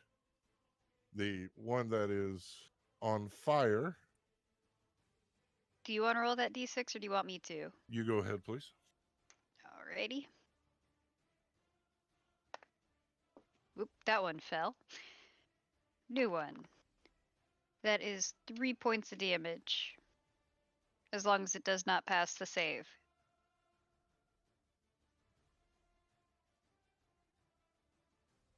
I'm pretty sure a 5 fails the save.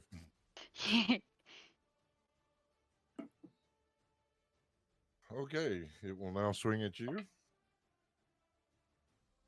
That is a 19. That definitely hits.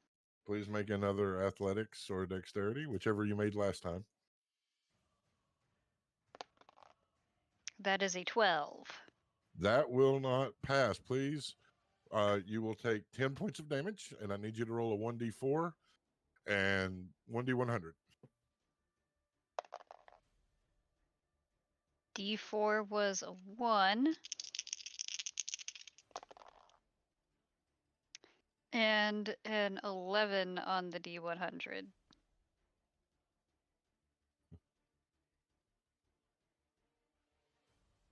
You get yeeted there. Now I need a dex save from you to see if you mitigate the falling damage. That is a 5. You will take another 4 points of damage. So 14 in total. And I need another dex check as you may fall. Roll 20. Oh, that's a 3. Oh no. Roll a 1d4, please. Oh, Jesus. That's 3. Okay, so you're maintaining position right now, but you were right there on the edge. Had it been a 4, you would have fallen.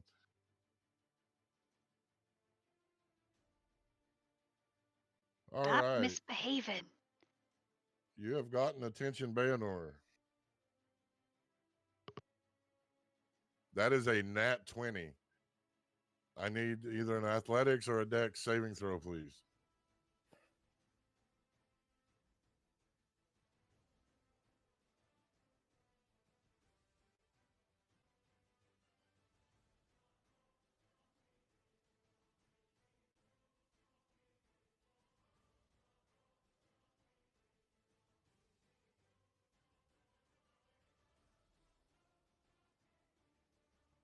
I think he's frozen.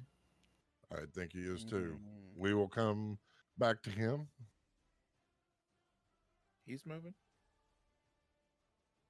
Sorry, my system froze up. What'd you say, Tier? I need a athletics or dex saving throw. It landed a nat 20 on its attack. Oh, okay, yeah. Natural 19. Okay, you're fine, but you Plus- will take 16 points of damage. Ouch. Bludgeoning as it slaps you. Oh, bludgeoning. Cool. I take half of Skarsgård. that then. All right, Yeah. so 8 points of damage. Skarsgård. There was one tentacle. It looked like it was pretty rough from attacks. Is that right? Oh, this is attacking you. I'm not. Oh, I thought it was my turn. Sorry. Oh, this is fun. As a 14. Oh no, a 14 does not hit. The next one is also attacking you. Okay.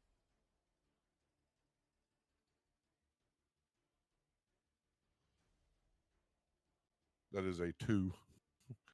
No, no. Watching Merkward earlier dance like MC Hammer, Skarsgård's like, hey, that's a great idea. Started doing it too. That is a 19.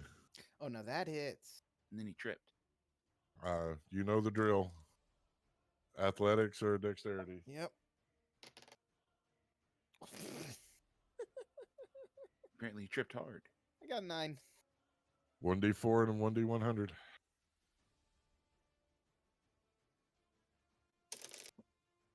Okay, the 1d4 landed on a 1, and the 1d8 100 landed on an 84.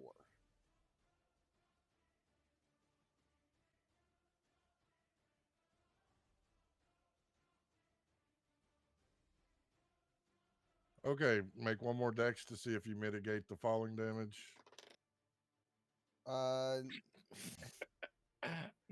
Nate. Okay, you will take a total of Damn it, man. 9 points of damage, including the fall. Okay. They are now going to use their legendary action. I need everyone on the lower side of the chasm, so it's everyone except for Skarsgård. Please make a dexterity saving throw. You see the creatures, their tentacles all lift at one time and Okay. slam on the ground. The Fuck concave flaps of skin that you saw, you'll see these. You hear this buzzing up as an explosion of these flaming insects will erupt from the tentacles. And as soon as they touch the air, they will begin bursting. So we will start from the bottom and work our way up. Muckwort. Rolled a natural 1, but I mean, if it's going to be a dex save, that's a 6. Okay. That is 7 points of damage. Chris. So, better just roll that damage. Did you roll a 1? I rolled a 9. That is 5 points of damage. Bayanor. I'm down. Oh, Bayanor. no. That is a 16. Okay. That is 2 points of damage. Eliana. 11. What kind of damage is that, Tier? Fire damage. Okay. That is 4 points of damage. Fire damage.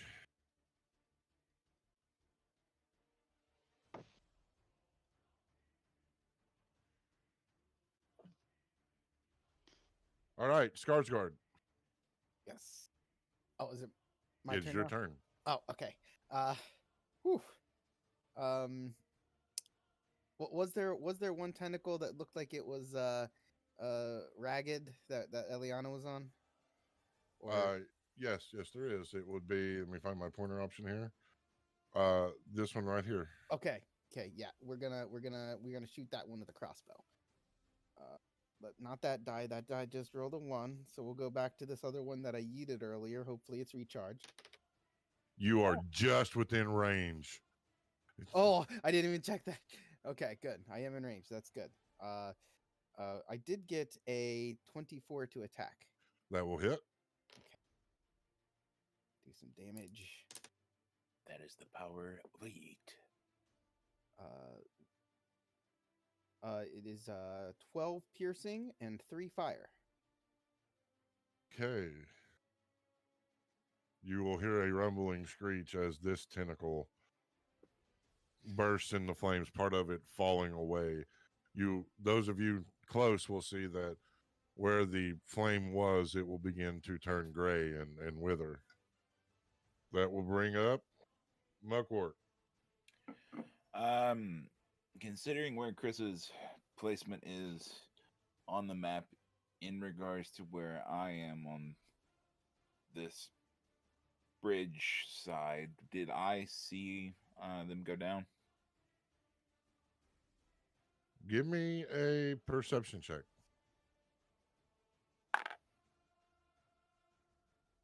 10. You did not.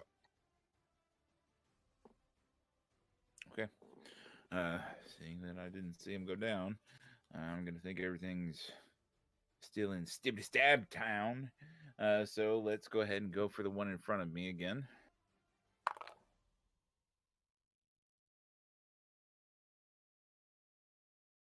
I've made a deal to not yeet you. That is what saves you right now. What did you roll? I rolled a natural 1. Ooh. Oh. Huzzah. Let's consult the dice of fate and see what happens.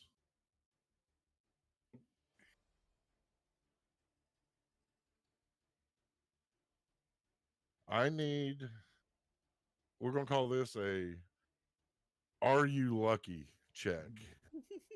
Because at this point, when you go to stab it, the tentacle reacts quicker than you can think and knocks your weapon out of your grasp. The question is does it fall down in the ravine? So give me a flat 20. No modifiers. Tick tock.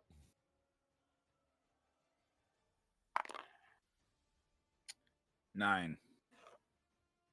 It stays on this side of the ravine. DC was a 5. I'm not heartless. All right. That will bring up Bayanor. All right. Bonus action. I take my second battle axe and I draw it across my furry forearm and activate my Crimson Right on that one, dealing 2 points of damage to myself.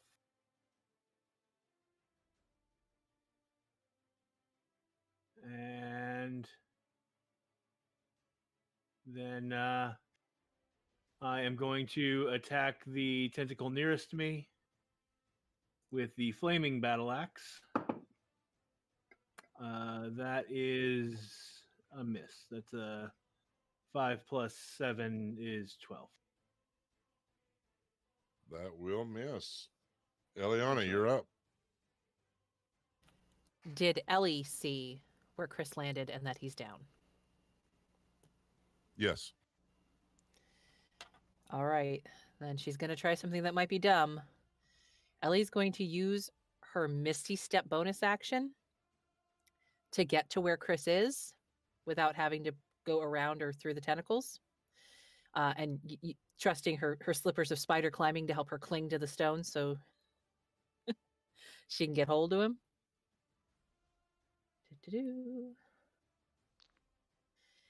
And I'm going to use my action to expend 1 use of my healer's kit to restore Chris to 1 hit point. Yeah. Healer's feet. Very good. And that counts as 3 successes, right? That is correct. You are awake with 1 hit point. They have the healer feat, I believe. Yep. I feel her feet. So instead of just not dying, stabilizing, it'll bring you back to 1 hit point. You're alive. You're a real girl or boy Just barely. or non-binary entity, whichever you prefer. All of the above. There we go. You're a real plant. All right, and that will bring up Chris. It's your turn. Gasping awake as quickly Eliana uses the healing kit to staunch the blood flow and bring you back from the brink of death. You know, you're not making me look very good. They're not going to respond to that right now. They've got bigger non-fish to fry. And they are going to use 3rd level Cure Wounds on themselves. Very good. Which means I need 2 more d8s.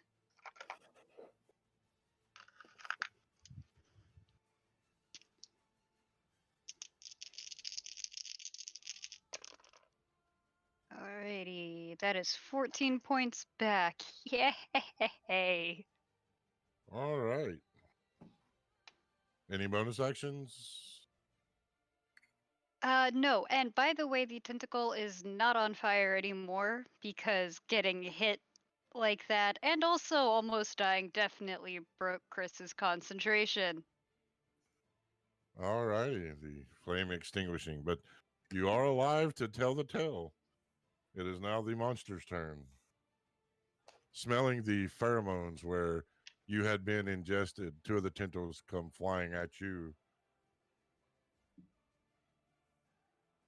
Skarsgård.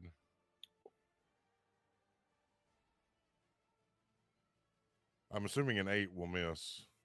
Correct. Wait, they get advantage because you're prone. Oh, I never stood up. You Oh. never stood up. Oh man, I Oh no. forgot. Forgot to do that. Oops. I'm just Yeah. crouching down. And my highest roll was a 4. Oh. So Woohoo! You're laying there in sniper prone position, just sniping Yeah. away. Yeah, exactly. this one is going after Eliana. That is a 19. Yeah, that'll hit. Please make a athletics or dexterity check. Oh, natural 19. You are fine. You will Nice. only take damage. All right. You will take a whopping 4 points of damage. Whew. This one sensing you come back alive, Chris. Shit. I rolled a 9. And then these two definitely seeing Bayanor as a threat are going after him.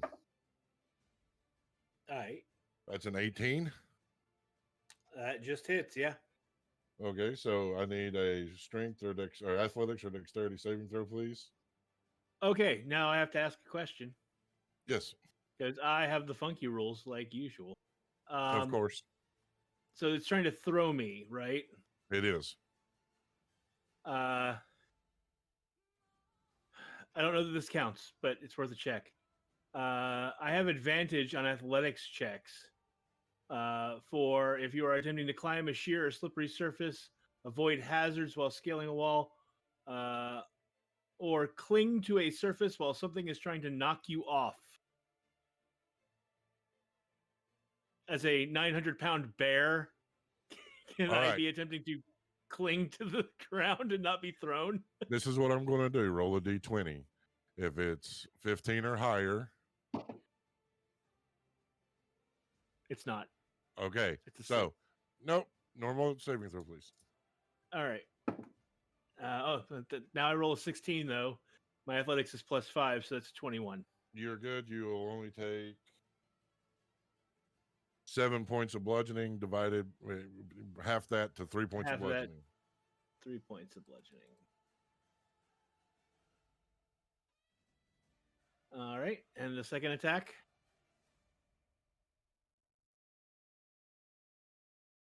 That is a nat 20. Ooh. So No, I'm here's sorry. what That does not hit. I dodged that. Yeah. So I'm going to go ahead and tell you it's going to be 14 points of damage. Are you still up? It's divided in half because it's your. So 14 points. That's already divided. No, that will be divided, so it'll be 7 points of damage. Oh. Yeah, I'm totally still up. Okay, Not so bad. go ahead and make your athletics check to see if you get yeeted. 12 plus 5, 17. That's good enough. No yeet. No yeet the bear. The maw will reappear and strike at you, Skarsgård. Oh no. With advantage. Oh, that's right, with advantage. Thank you. I'd Yeah. forgotten. Oh. Why did you remind him? Because he's honest Because I have to a fault. Would you like to know what I rolled? Yeah, sure. I rolled a nat 20. Son of a bitch! Good. You Oh, bastard! no. Oh, That's a you Good bastard. you bastard. Oh. Skarsgård might be joining Sarah in the great beyond after all. I need a Very dexterity possible. check with disadvantage. You're prone and it's trying to eat you. Yeah. Dexterity disadvantage. Oh, hey, that's reasonable actually. It's what is a not that's a dirty 20. Dirty 20. Yeah, that 20 is unclean. That is 14 points of damage, and you do not get eaten. Okay, I am on the ground. You're down. I am unconscious now. You are unconscious. All right. No And eating, way just over there. Maybe I should have gotten Exactly. yeeted. Oh no. All Hey. right. no eating, just eating.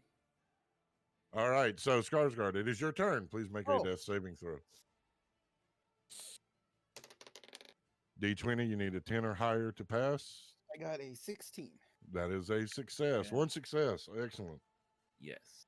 Please be mindful that a nat 20 counts as 2 successes, and that 1 counts as 2 failures, 3 failures, and you're dead. Muckwort. Hey, my target's gone.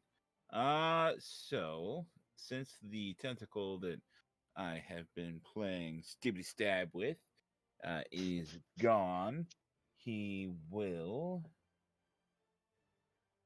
let his player measure the distance to make sure that fuck beans. Oh, well, there's another target to my left. He will turn to his left, pick up the trident that almost got yeeted, and say, "Stupid danger noodle," and take a stab at this danger noodle to his left.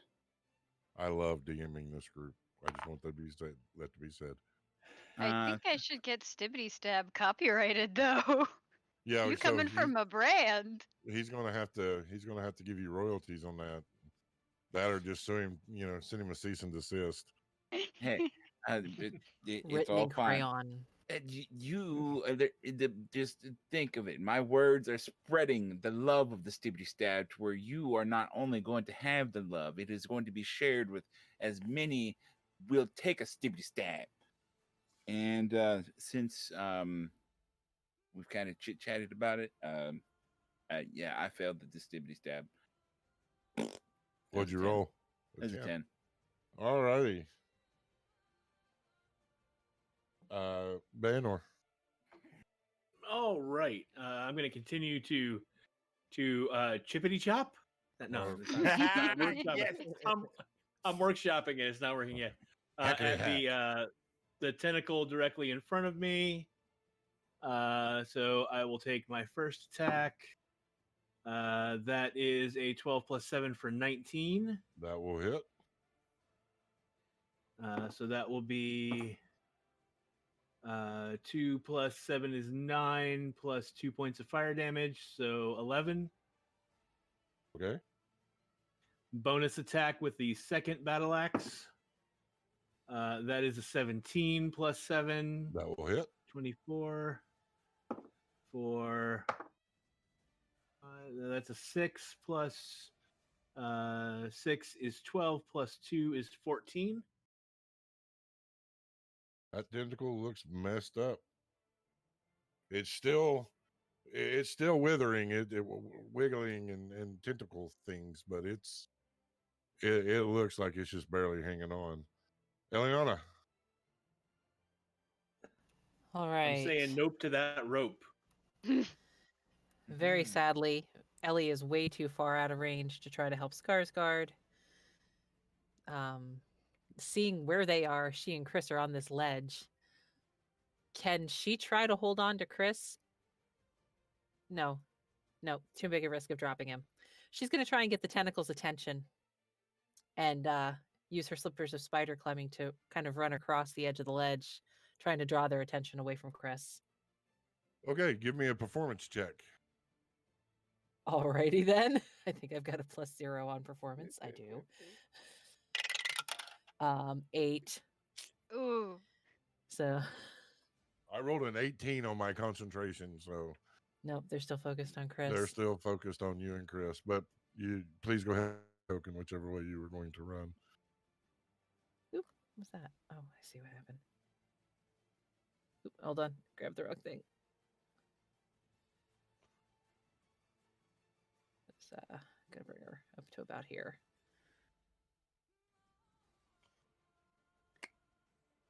Okay, that will incur 1 attack of opportunity. I figured. That is a 19 to hit. That'll hit. Shit. I need a athletics or dexterity saving throw, please.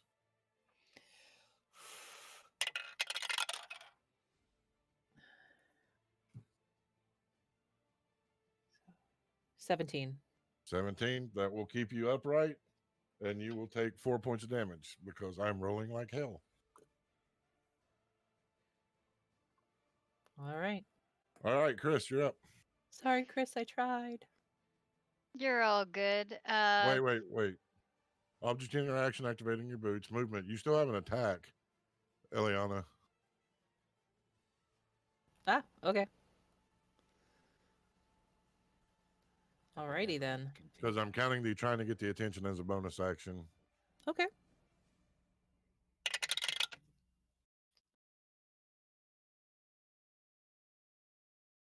That's only 14. That will That's miss. a miss. All right, Chris, you're up. So, unfortunately, Skarsgård, I checked the ranges on all of my healing spells, and you're just out of reach. You're just out of reach. So Chris is gonna keep concentrating on this tentacle that was previously on fire.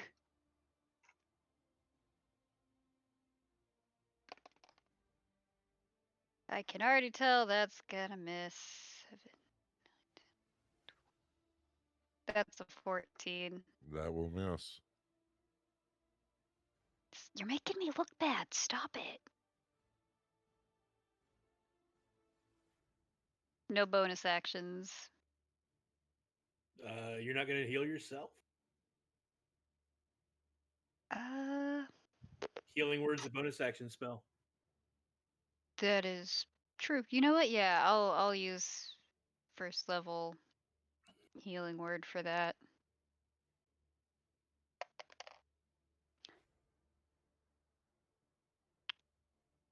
That is 2 plus. Sounds like you might play a cleric in a different game. I mean, What? right. Oh, I believe it's +4. yeah, it's +4, so that's 6. All right. Yay. Monster's turn. So to tell you how shitty my dice rolls are tonight, the 2 tentacles at Skarsgård get advantage and still missed him. Woohoo! Wait a minute. He's unconscious. That may be an automatic hit. Ah, shit. No, it's I believe the rule is they get advantage on the attacks because he's prone, because he's unconscious. If they hit, it's an auto crit, and he takes 2 That is failed correct. death saves. That is correct. I rolled 2, 2, 3, 2. The My fates dice, they want hate me. Skarsgård to live, apparently. No, they didn't a little bit ago. They didn't a little bit ago. Now The they're mouth snapping down at Chris. Oh, dear Lord. Ah, shit. That's a fucking 3. Oh, thank God. This Thank tentacle you, snapping at you. Rasterak.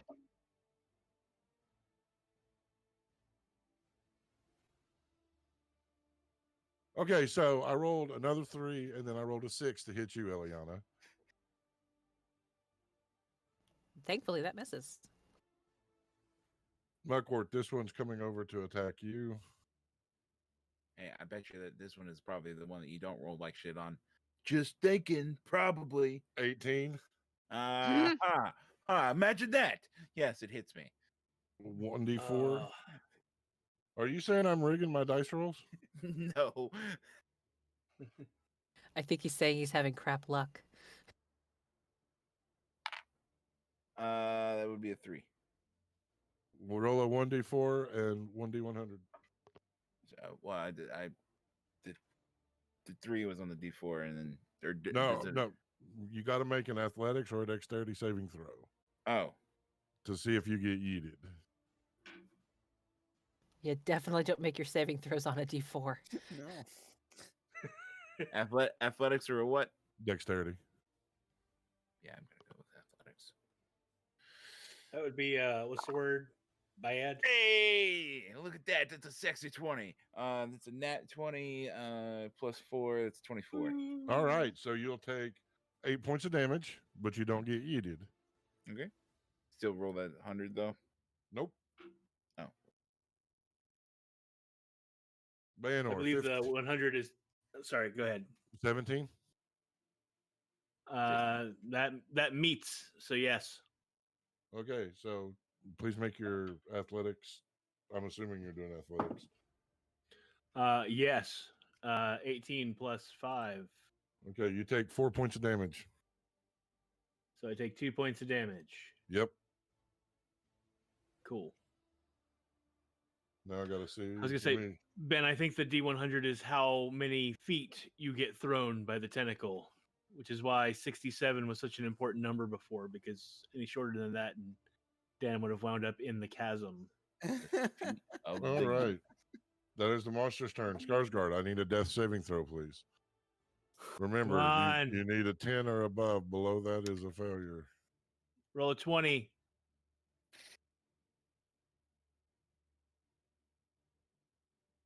Oh. That is 2 failures, 1 success. If you are attacked successfully, or if you roll another failure, your character perishes. Yeah. And you'll be asked to leave the table. Yep. All right. Muckwort. Keep on poking at this danger noodle.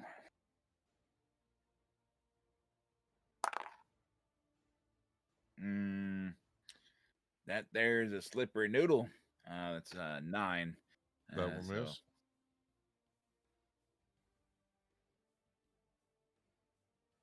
That will bring up Bayanor.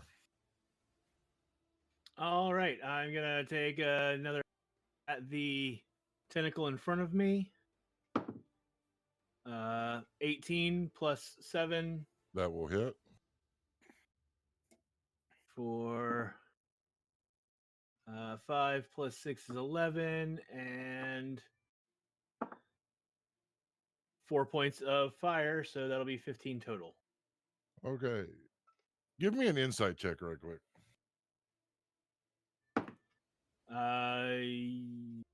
Yeah, that's going to be a 15 plus insight plus 3, 18.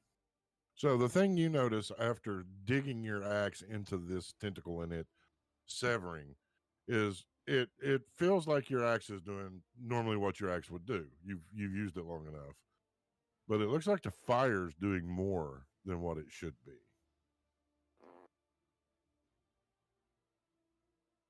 Awesome. And that will bring up. Wait. Eliana. I still have. Oh, you I still still have a have bonus movement and action. bonus Yep. and movement.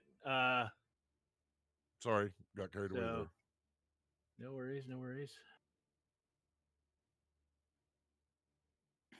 That gets me to there. That should be close enough, I think. So I'm gonna say fuck it. And I know I'm gonna take an attack of opportunity for this, but I'm gonna move 25 feet to there. And take a swing at the face. Hold on before you swing. Let me get the attack of opportunity because it could yeet you. Yep.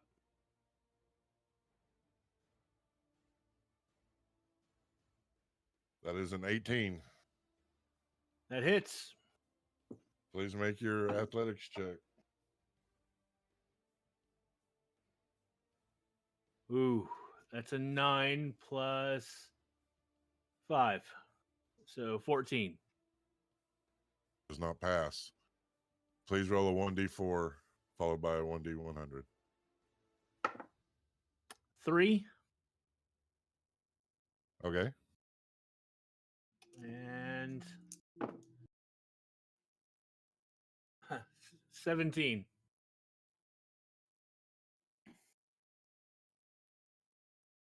Okay. So as you dart past the tentacle, it smacks you, knocking you back. Because you take half damage, you're only going to take 3 points of damage. And All right. it didn't yeet you far enough to have to do a dex check to see if. Actually, it did. I need one more dex check just to see if you mitigate the 2 points of damage from falling. So dex save. Yeah. 15 plus 4 is 19. Okay, you're good. So you'll take that damage, and it has moved you over. So that will be your movement. Not a lot I can do from here, bonus action wise. I don't think.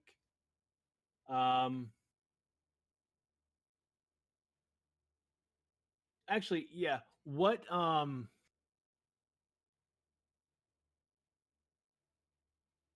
Ellie and Merkwort, what are you? Merkwort, you're using radiant damage, right? Yep. Ellie, are you? Which Ellie Crimson has Rite a- are you using? She's lightning. Lightning. All right, we're gonna play high low. See which one of you I. You know what? He's only facing one. You guys got 2 over there. I'm gonna help Ellie.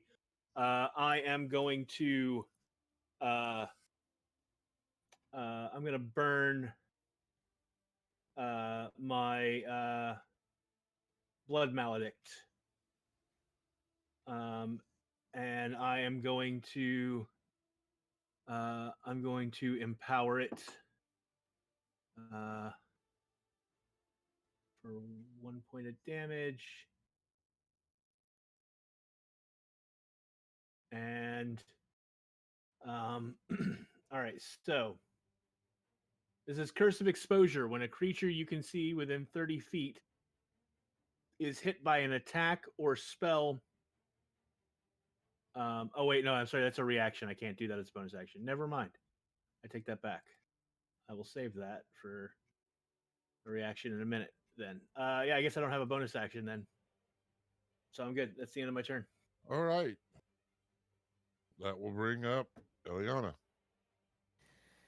Okie dokie then. Well, let's see where I ended up. She's gonna try using an Eldritch Blast. Okay. So that's a +5 to hit. Nope, only a 10. She's gonna miss. And the green glowing energy off into the distance. There's no squirrels in caves, so they're okay. Well, and it wasn't a 1. I mean, bats are squirrels. No, they're not. No, they're not. All right, Chris. So, I got an interesting question here. Yes. The head of this Snickle Snap Is it touching the metal of the bridge? It is not. Oh, Aw. You know what? I knew where you Let's were do it going this for. way. We're going to do how lucky are you? Give me just a flat 20 roll, no modifiers. 15 or Okey-dokey. above, then it is. 6.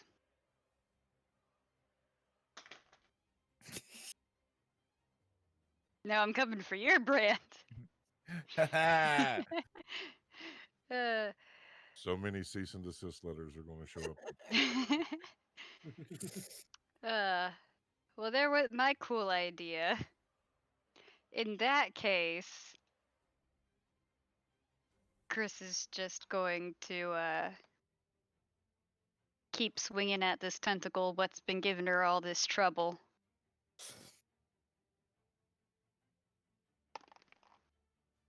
Aha! That is a 22. Did you roll a nat 20? No, I rolled a 15. Okay, so 22 does hit. Ha! As I do an impression of Dr. Horrible. uh, That's covered under parody, right? Yes, that is covered under parody. Well, Parody. It's covered. That It's covered under is. parentry, whatever that is. words. That is 7. It's in a pantry. Is it a partridge? Face the pantry. I don't know what that means. That one Pants fall- tree. wiggling Sorry. its way off into the chasm. The creature will let out a.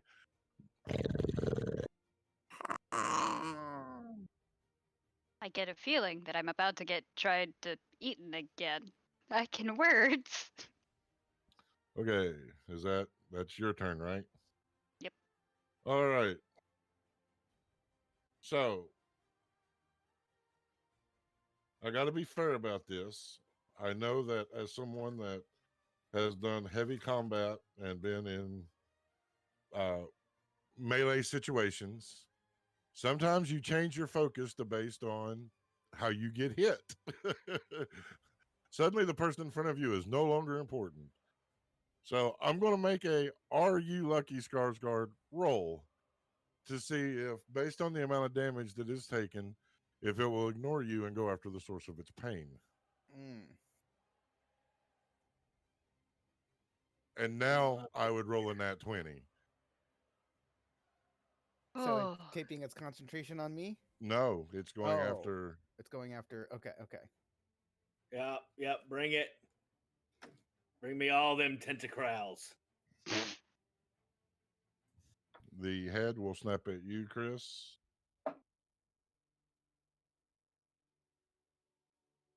I just rolled a 1.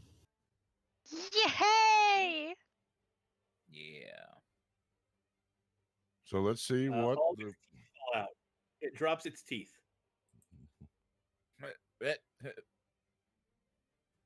Close. Dentures. As it smashes its face into the ground and then withdraws, yipping like a puppy. Exactly. It slams out for you, Chris. You're able to scooch back. It slams its beak into the rock. You see cracks forming across the beak, the tops and the bottoms. The one eye closed, as you can see it's watering. It definitely felt that. Let this be a lesson to you, Snorkel Snack. If you're not a rock biter, don't bite rocks. Lesson. Don't eat rocks, kids. They're such And- big, strong hands. Sorry. Yeah. And it's the Snarkle Snatch. I said what I meant.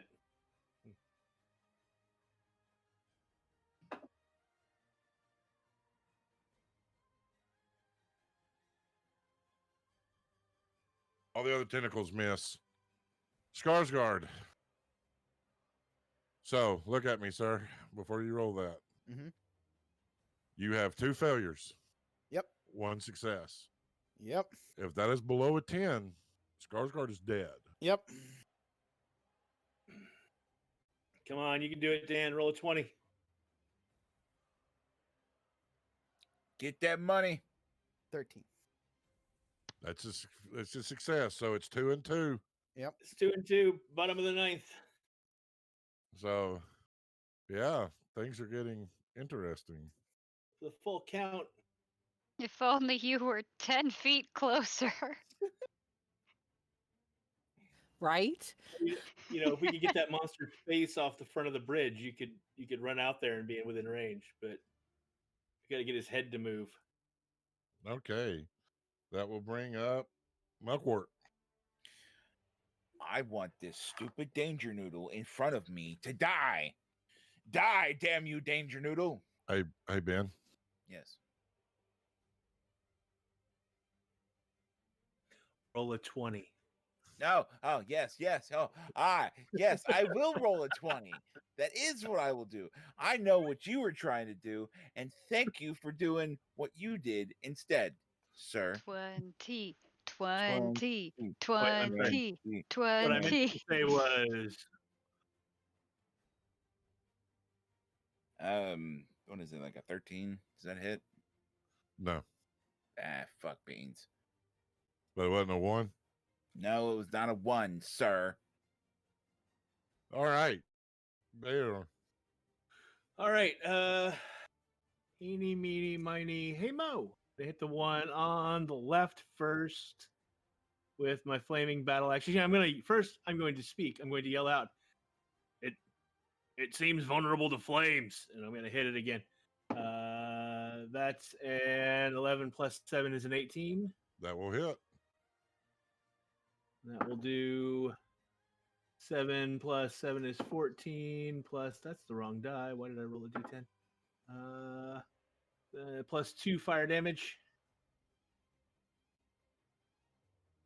for my first attack. Alrighty. Second attack will be a 12 plus 7 is a 19 That will hit. for 9 plus 2 fire damage, so that's 11. Alrighty.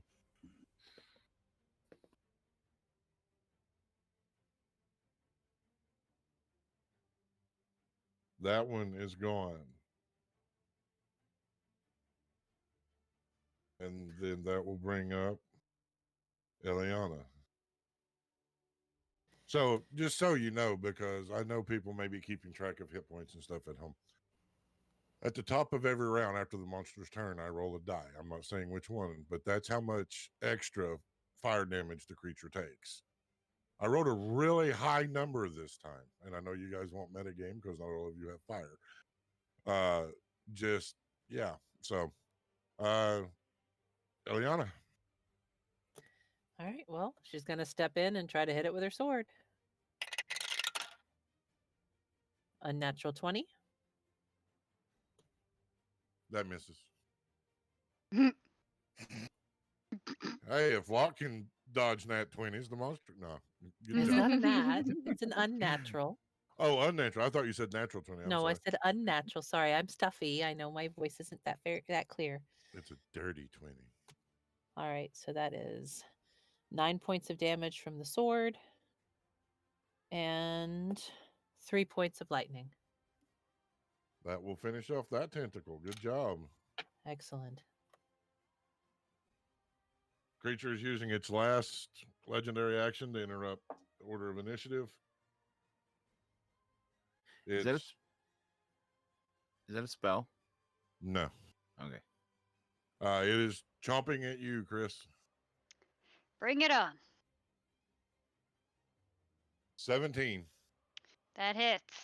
All right. So I Damn it. need a dexterity save to see if you can keep from getting swallowed. Wait, no, not you, because you've been misbehaving. Go with you instead. Come on, roll a 20. Except for the Big fact money, that big you money, no didn't want to. You didn't want to stay on the desk, so fuck you, I guess. That is a 14, sir. So no dex bonuses. No.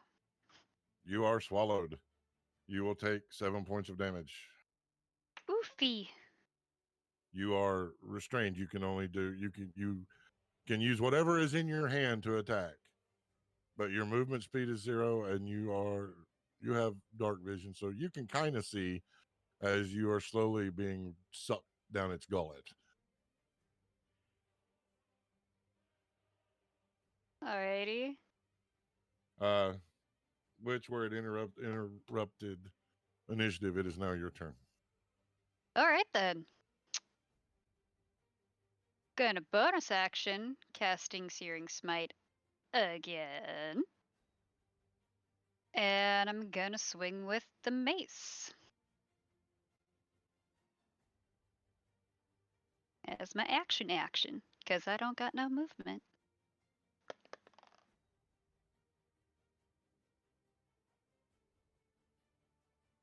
That is a 16. That will hit. You're inside the creature. Its armor class is different. Ooh. Ooh. Yeah, I'll go ahead and tell you, you need to do a total of 15 points of damage for it to regurgitate you. And it failed its save against your Searing Smite. Nice. I rolled a 4. I don't know what it is about 4s today. It's a hole in one, man. Ack. No. All right, that is 4 regular damage and 6 fire damage. So, Chris, describe for me this creature's demise. Yeah. Yeah. From within, a soft glowing through its membraney skin, and then out bursts a dwarf with a flaming mace going, ha! Very nice. I think that's the most articulate thing Chris has ever said. It's certainly the most animated we've seen them. All right. Very good. What can I say? The She likes what she likes. busting So- free. No. We're Since going to drop you right there. we've been playing the luck game a little bit, when this monster explodes, that by chance does a tentacle land bridging the gap?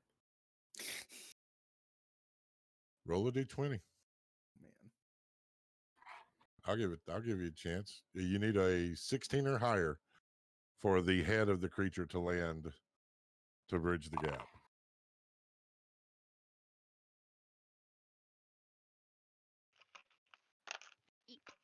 As a 16, Oh. you can't see the backwardness Nope. stuff. We can see But it. No, you can that's- see it. It's 16. Yeah. The creature's man. head slamming down on the bridge, creating a connection between the 2 points of bridging. Skarsgård. This is the last one, no matter what. I'm not This doing is the two. last. So whatever this says is it. Here we go. Roll high. Natural 20. Or Oh! Fucking kidding? that's what the dice said. That's what the dice say. That is the will of the dice. I need Well- everyone but Chris to earmuff.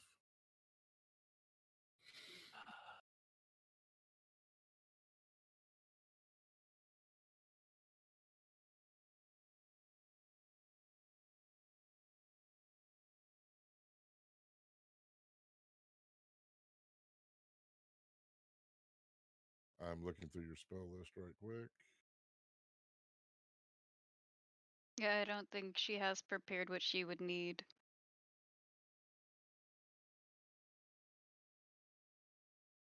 According to your character sheet, you do. I do. I'm You guessing have that's a Revivify. 3rd level. I do. Ah, yes, I do. Do you have any 3rd level slots left? Yes, I have 1 slot left. Okay. I do not have any diamonds on my equipment though, or my monies. So here's the deal. You're going to have to transverse the creature's head and get to him in 1 minute. which is 10 rounds. Or otherwise, that spell is not going to work.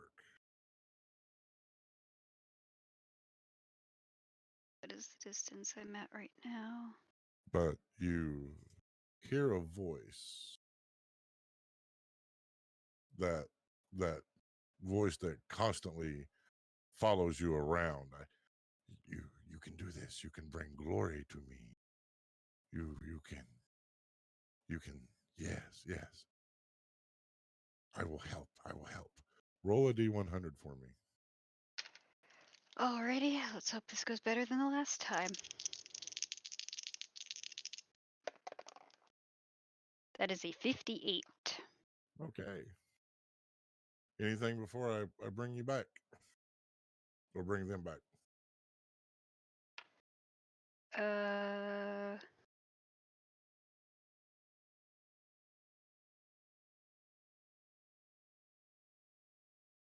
No, I just wanted to make a face right there like I was concerned. Well, you should be. If just for the listeners before I bring everybody back, if they were not a guest star who had never played a cleric before, I would have not have given them any kind of guidance. I would have left that to them, but they have never ever played a cleric before, and they did the guest spot last minute to save my ass. So, mercy where mercy's due. So let's bring everybody back.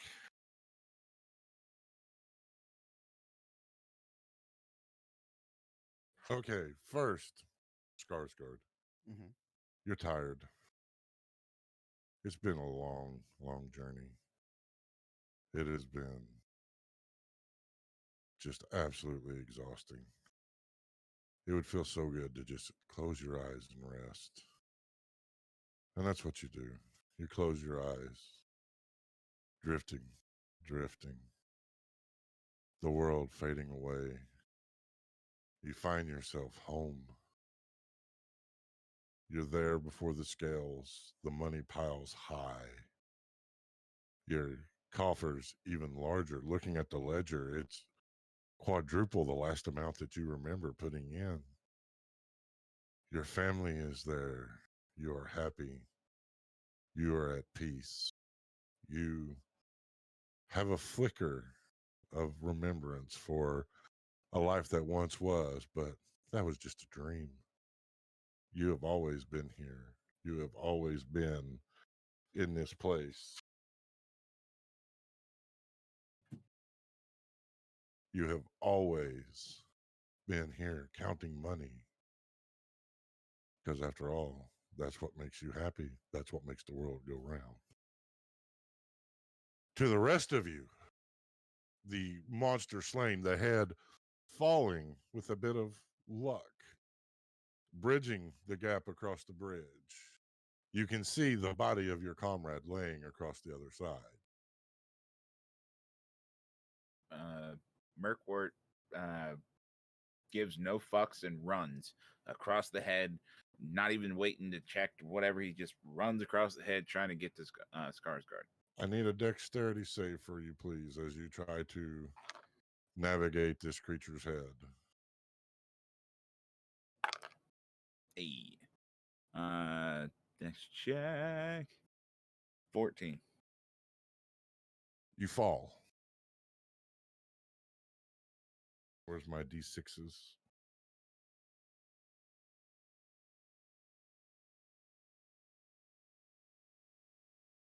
You will take 12 points of damage as you impact the bottom. Pooh, sir. Pooh. You said 12? Yes.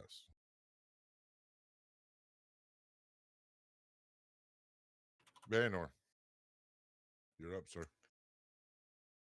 I'm just Seeing following that order of happen. initiative. Yep, seeing that happen, I'm going to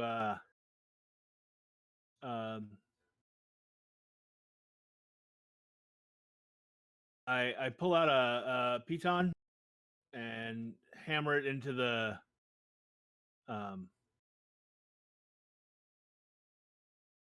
no, I take that back. No, I'm gonna move over onto the bridge. I'm gonna tie a rope. I'm just gonna tie the rope Okay. to the bridge itself.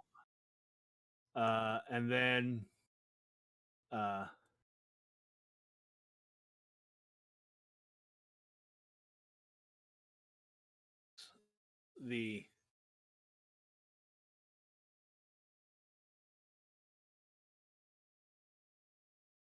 climbing check on a what's the right what's the right word for that? On a sheer or slippery surface. Okay, you cut out on me. Can you repeat that? I said this would be a climbing check on a sheer or slippery surface. Yes. That is correct. So I would get advantage on my athletics to do this. That is correct. All right, that's a 17, and that's a 4. So I'll take the 17 plus 5 is a 23, 22. Sorry. That will get you across the bridge. And I will tie off the rope there, and I will then run to Skarsgård.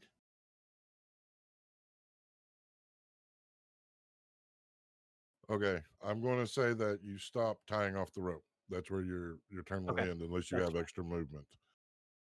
Nope. Because that was a good being generous, but that's fine.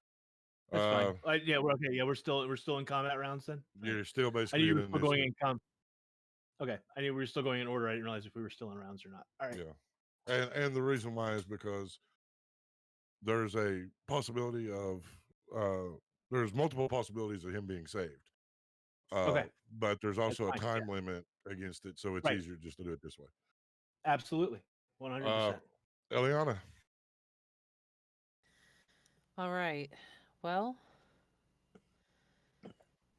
she sees that Bjarnor is on his way to Skarsgård, but did she see Murkwort fall? Yes. All right. Let's see. She's just a point of clarification. When he fell, he would have yelled "fuck." So everybody would have heard it. that. Did he hit 0 hit points? No. Okay. So he fell down into the chasm, right? Yep. She's here at the edge of the ledge. Can she see down? Can she see him? No.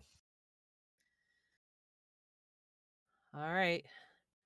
She's For clarification, since you're the first one to look down into the chasm, there is a white, like stark white fog hanging in the chasm that you constantly see rolling faces like they're talking and hearing that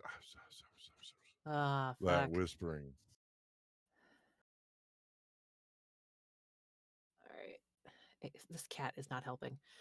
The cat is helping. You just aren't accepting it.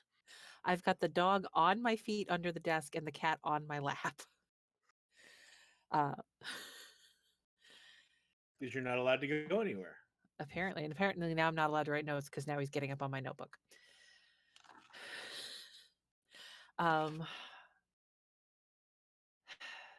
She knows Murkwort's down there. She's going to try calling out to him first. Yelling down to Murkwort.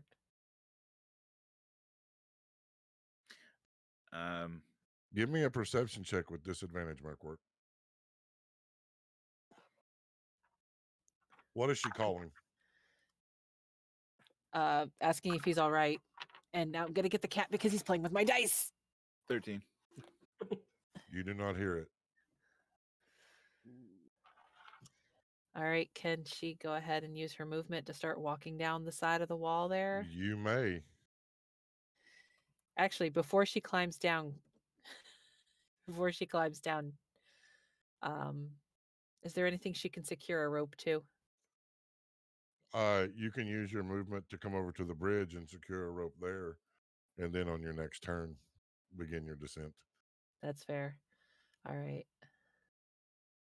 So she'll move over here to the bridge so she can tie off a rope. Because she knows she can just walk back up, but he won't be able to. All right. Chris. Chris is going to use the guideline that Bjarnor was so nice to provide, and walk holding on to the rope. Okay, so Full you're going to give movement. me a dexterity check, and I'm going to count this as like guidance. You'll roll a 1d4 and add 2.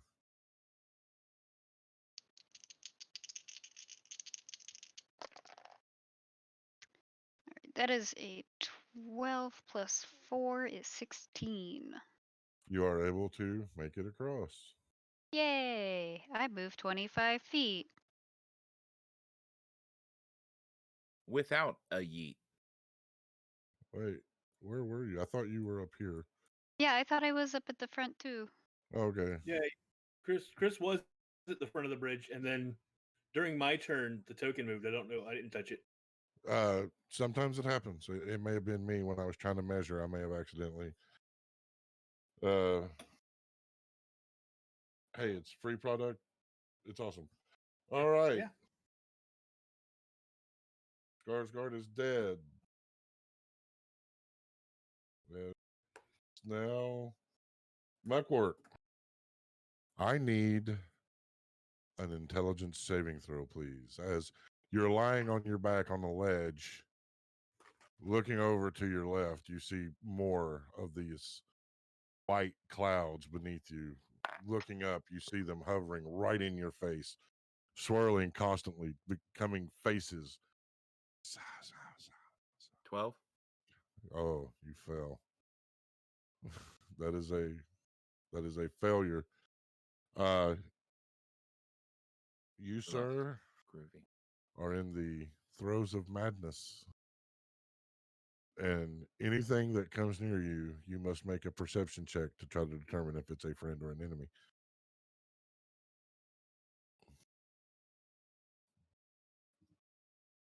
Bayanor. All right, I'm gonna head over to Skarsgård. Yeah, it's only 15 feet to get there.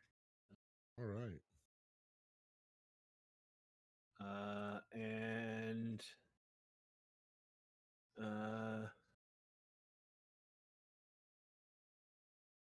I'm going to I as a player know, but my character wouldn't know. So I'm going to do a medicine check to see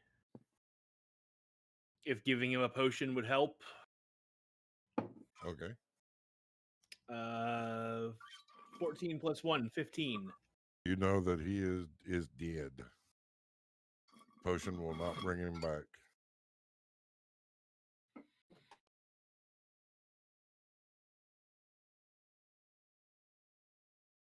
All right. I shout back over to Chris.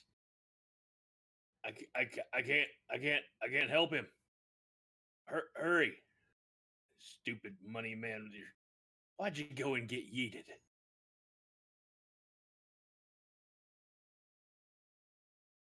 Okay. Yep. Eliana. Before she starts climbing down, she's gonna call out to Bjarnor. I'm going down after him. And she's gonna All right. she's just gonna start down the wall into the chasm. All right. Give me an investigation check to see if you can find him. Let's see, my investigation. 21. You do see him on a ledge. Now I need an intelligence save as you are within the cloud, that white fog, and hearing the. And you said it's an intelligence save? Yes. I gotta scroll up so I can actually see it. 15. 15 passes. You are fine.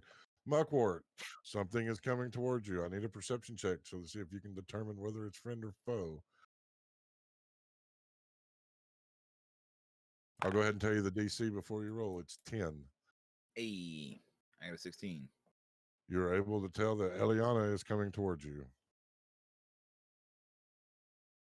Eliana, I got incredibly lucky. Landed on part of that dead thing, saved me. It still hurt like a bitch. Help me get out of here. He's going to like sort of start wiggling and get up and start pushing the dead thing away and start walking. Give me a strength check. I don't know how big of a ledge you meant that I fell on. Strength. Out of the way window. It's a 17.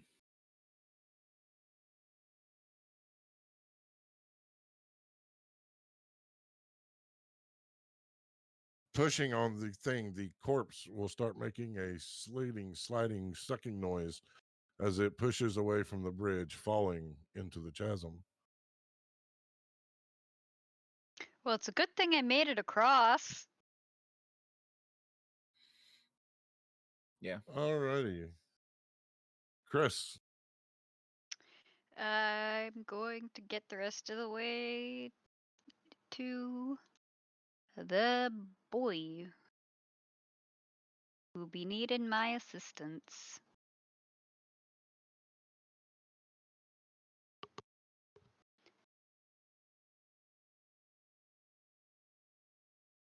Then I will use a spell. Which one? Revivify. Okay, I need everyone but Skarsgård to please earmuff.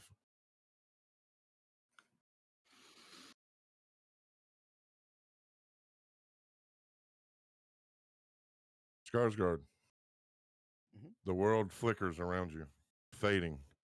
You find yourself standing in a grassy field. A familiar face in front of you is Chris. It's the cleric that had fed you, that had given you shelter, that had led you further into the Underdark. Their hand extended. It is at this moment you realize you're dead. That stark realization that your life ended fighting that creature comes slamming into you like a thunderbolt. Now, you have a choice. The wording of the spell says that the spirit has to be willing to return to its body. Are you willing to return? Okay, so you're saying that if I stay, I am unbelievably wealthy, and I'm with my family And dead. and dead. Yes. Man, that is hard to give up. But I suppose I will go back, since my own actual family is. Is it that hard to give up? Back Do we in- have to do a dice roll, or You know what? how do you want to do it? This is your call, man. It's your character. Uh, You can just go ahead and make the choice. You can roll a die. The only reason I bring it up is because you said it would be hard to give it up. So right. See, Skarsgård is quite religious, and if he sees the afterlife before him, and it is a good afterlife, um, it might be within his nature to take that everlasting eternity that is preferable to him, rather than perhaps not attaining that in the future. okay, so however you wish to decide, I will give you a moment to make that choice. Okay. Skarsgård has decided to stay in the afterlife. Okay, at this point, I need you to please leave the table. I will. Thank you for joining. We will talk later. Yes, thank you.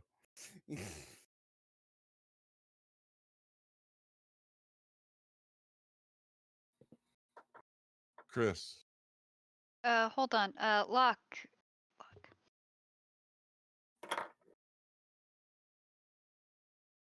I think you redeafened Locke. I'm sorry. Apparently I did. I clicked it, but apparently it went twice. Chris, the gemstone laid on Skarsgård's body, you summoned the divine power, sending forth the energy to summon them, to cross them across the veil of life and death. Closing your eyes, channeling, you find yourself standing in a field. Beautiful wildflowers around you, the smell of jasmine in the air, the sky a beautiful shade of blue. And there before you is Skarsgård. You reach out your hand to take his, and he shakes his head no. He is unwilling to return to the land of the mortals. He smiles with a soft shrug. I am at peace. I have my family. I have wealth. Why would I go back to the world?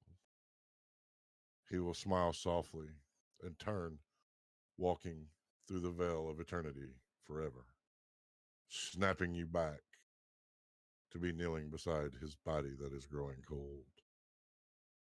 You all have seen life and death. You have seen clerics casting magic to bring back those that have fallen. The spell says that the spirit must be willing to return. Skarsgård was not willing to leave the afterlife. So they have perished. What do you all wish to do? Chris gets a bit of a snarl on her face and just yeets whatever is closest to her that is small in frustration. The grabbing a rock and yeeting it into the chasm.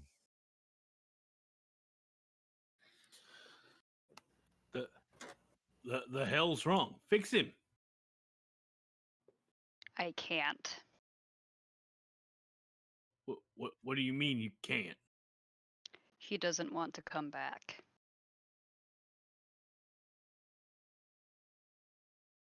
Of all the stupid, God's damned, Throw a rock, it shiftless helps. layabout money counting stupid. You're gonna leave us here? He grabs Skarsgård by the lapels and just shakes the body. You're gonna leave us here to deal with this shit on our own? You know, I made fun of you. I said you were useless, and turns out I was fucking right.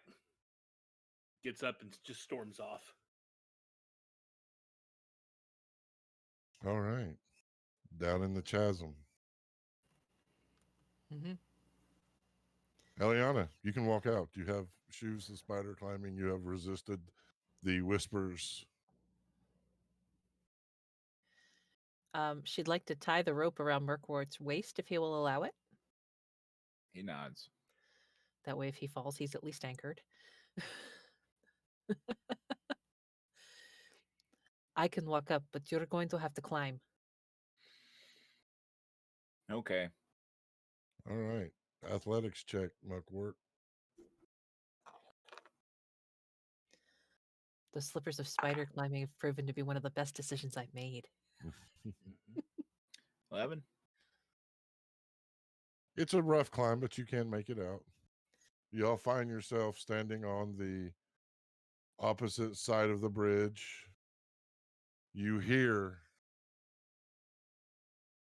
Bayanor cursing at Skarsgård, shaking them by the lapel before getting up and storming off. You see Chris standing and throwing a rock as you see a very unmoving Skarsgård. What the hell is going on over there? Murkwort will sigh. And I just managed to save the other. God damn it! I'm tired of losing people! Well, don't tell me the little penny pincher went and died on us. I didn't like him. I didn't want him to die. Well, from their behavior, it doesn't look like he's here. Damn it. So is this the three of us then? Chris will yell to the other two, since I think they're on the other side of the bridge, right? Yep. He decided to fuck off. He chose this? Selfish little bastard. So, Come would you on. two like to attempt to cross, since you do have a rope and Yeah. part of a body remaining? Well, actually, no, the body fell. You have the rope. So it's going to be a dexterity or athletics or hell, even acrobatics. I'm feeling. All right, having gotten back up, she will untie the rope that she secured to the bridge to anchor Murkwort, and tie it onto the rope, like loop it over, and so it's secured onto the rope that Bjarnor has set. That way, again, anchor in case we fall. You first, Frogman.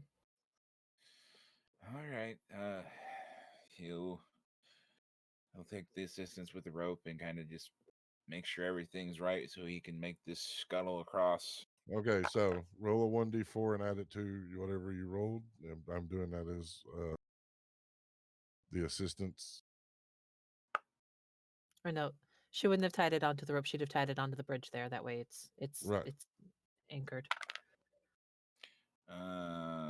So that was an athletics. 9. 9, Yeah. you fall.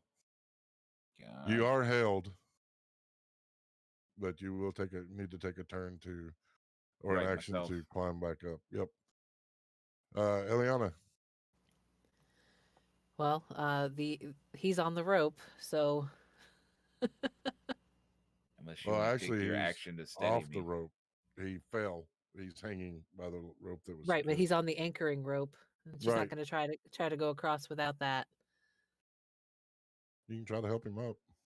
So yeah, she'll try to help him up. Make an athletics check with advantage. While you're doing that, Bayanor, you've stormed off. What are you thinking? Yeah, I'm Banor's just pissed. He's he's over off in the corner kicking rocks and cursing under his breath.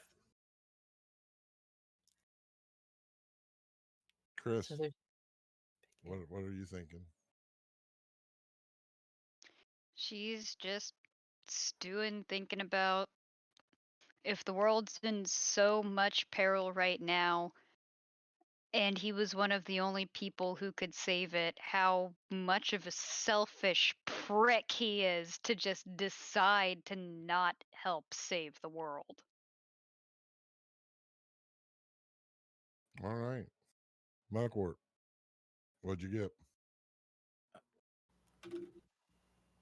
You said with advantage? Yep.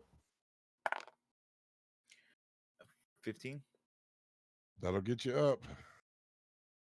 So you can try to go across again. Thank you for being my little blue pill.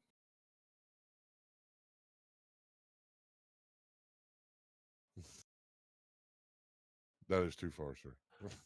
Froggy's little helper. Roll the dice. So The that's what he vor calls and it. the vor and the tentacles weren't enough to keep you going. You needed extra help. So a I fall again, I guess, because yeah. What'd you roll? I got an 8, so one less than my original attempt. Did you roll the d4 and add to it?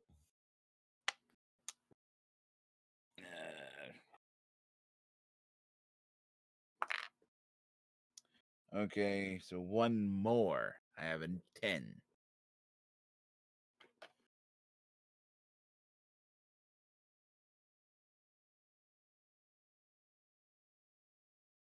Yeah, I'll Getting let you go across the bridge. I was gonna say getting across the bridge is turning into a wild ride. Yeah. Murkwort. For narrative's sake, I'm going to push you all across the bridge. You all have made Okay. it across. And when he makes it across, he's going to stand and adjust, look at the rope, and say, "Stupid fucking rope and bridge and fudging. I didn't have no time for this bullshit and fucking yeah." And that rope kept you from falling to your death. Yeah.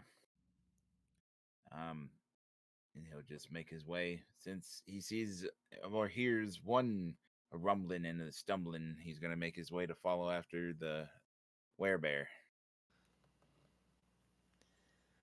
Ellie will pause and look over at Skarsgård's body. Should we Take his deal with- money? Yeah, we should take his money. I was going to say, should we cremate him? But I'm concerned about the smoke in this chamber. Yeah. Yeah, if he don't want to come back, ain't no sense preserving the fucking body. Let the selfish prick burn. But strip him of everything of worth first. Yeah, And then I'm gonna storm back over, and I'm taking his. No, he didn't. He didn't have a bracer. It was you and Sarah had those, right, Merkwort? Yep. Yeah, let's loot the body. Give me an investigation check. Whoever's going to do the looting, and I'll let you. If more than one person's wanting to do it, we'll do it with advantage. I'll keep watch Yeah. while you deal with him. Me and I'll help the werebear. I rolled a 17, and I have a +5. So Okay, so yeah, you wipe him out. 22. You get his gold, his weapons, his blood hunter relic. You get it all. What's his relic look like? Which one did he have? No idea. For right now.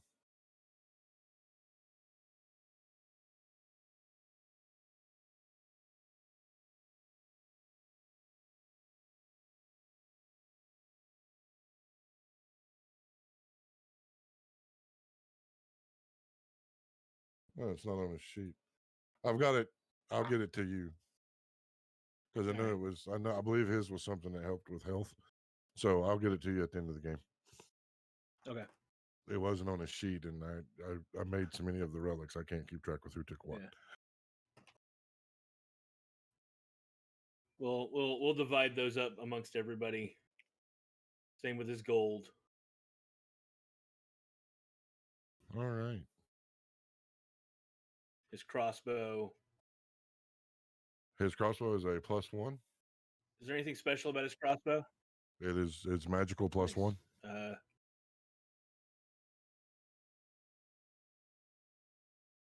Look at Merkwort. Is that better than yours?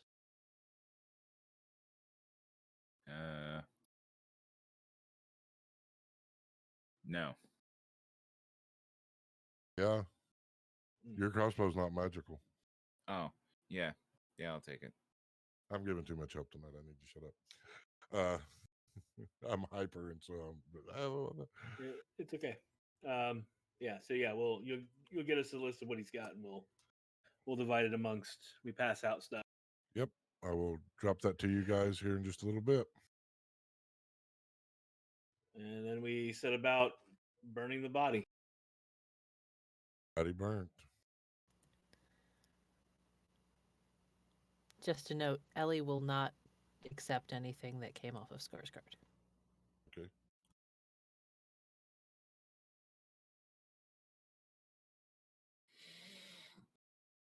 Particularly, by the way, I take the eye patch.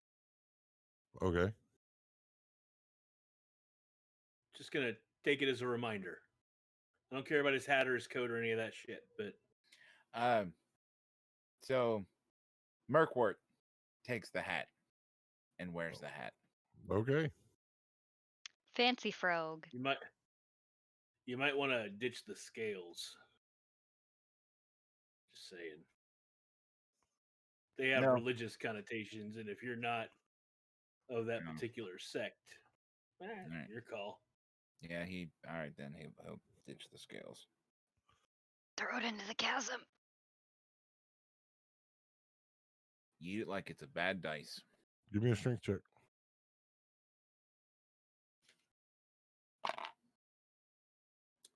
Well, apparently it was a bad dice. 8. It makes it into the chasm.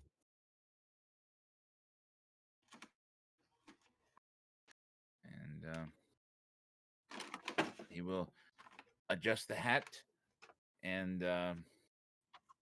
look around and say, well, Shouldn't we be going? Ellie's gonna pull her flask out, take a swig, look at the bear, put her flask back.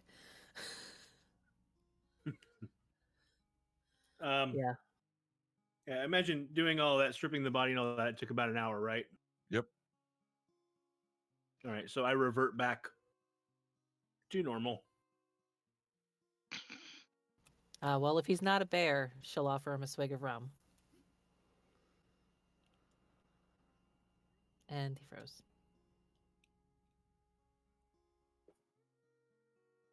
There he goes. There Good he is. job.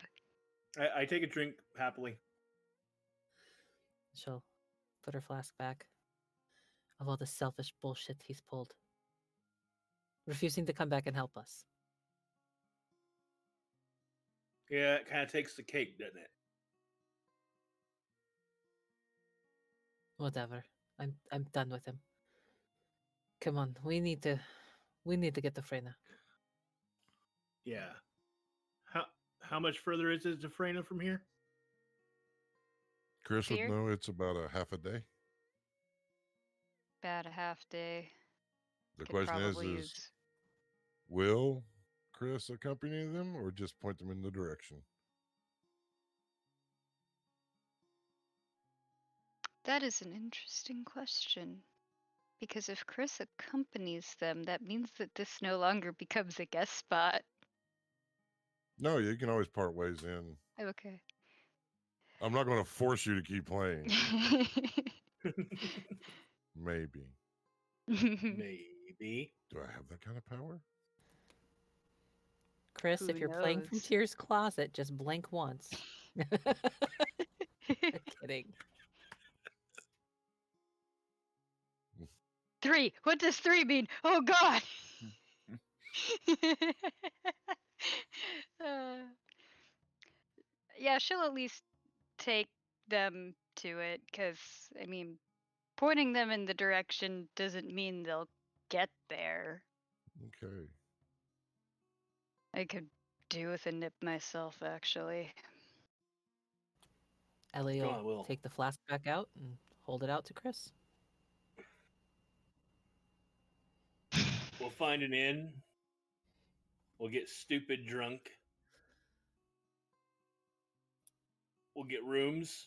We'll sleep in real beds without fleas. And we'll do it on fucking Skarsgård's dime. Well, do you want good booze or lots and lots of cheap booze? Yes. In my experience, after the first couple of drinks, it don't matter the quality anymore. You're not going to notice. Then I might have just a place in mind. Sounds delightful. So you continue your journey? Mm-hmm. Yep. Let's get going. It is somber. It is quiet as you march, following Chris as they lead you through the winding tunnels. Bayanor being a dwarf, you can tell when the ascent begins. Slowly moving upward. Stepping out onto a ledge, the wind, the snow blowing. You look down and see a large stone rectangular wall on what appears to be a sheer, massive cliff. It is 3 sections, raised, higher, lower, lower. Those of you that have been here before know this is Frenya. The highest point being High Crown, the middle point being Mid Tower, and the lowest part being the Dregs. The social economic divide, that of one of physical walls and drawbridges to keep the scum from entering into the upper crest. It is cold. You're tired. You're sore. You see smoke in the distance, welcoming chimneys that promise of a hearth, of a meal, of a drink, of a bed. this is where we will end our story this evening. As you begin to enter into the town of Tomes, one less, two less. Should the Celestial keep their word, maybe it will only be one less again. Chris, having served your promise of getting them to Frenya, will you stay or will you depart? She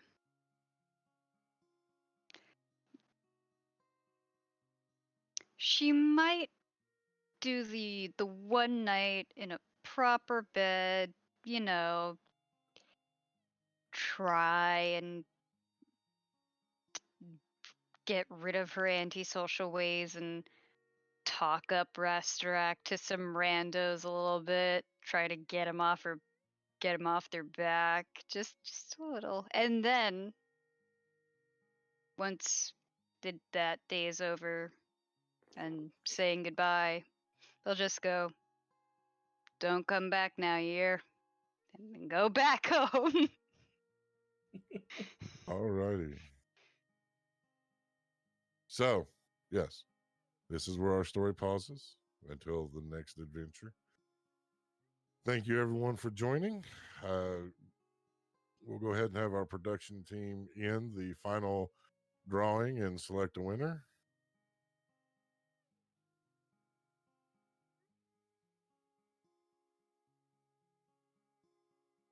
Thanks much, neighbor. You win the Puck D6. Please send the email to john@levelupdice.net with your shipping details, and we'll get that shipped out. Congratulations. Woo! I'm going to send a message to Dan so he can at least come back and, say goodbye. I'm gonna use my non blood hunter magic cleric abilities to resurrect Dan, and if I'm timing it right with Tyr's message, it's going to work. Just a little too late. Just a little off. You're just a little off. All right. Fat goatings. All right. So, everyone, thank you for joining us. Just let everyone go through and remind who they are, where they can be found. We'll start with Dan. I'm Dan. You can find me on Twitter @RavenoussDan, and we'll see who I'm playing next week. I'm Ben Sigurd, the voice of Merkwort tonight. You can find me on Twitter @Ben Sigurd.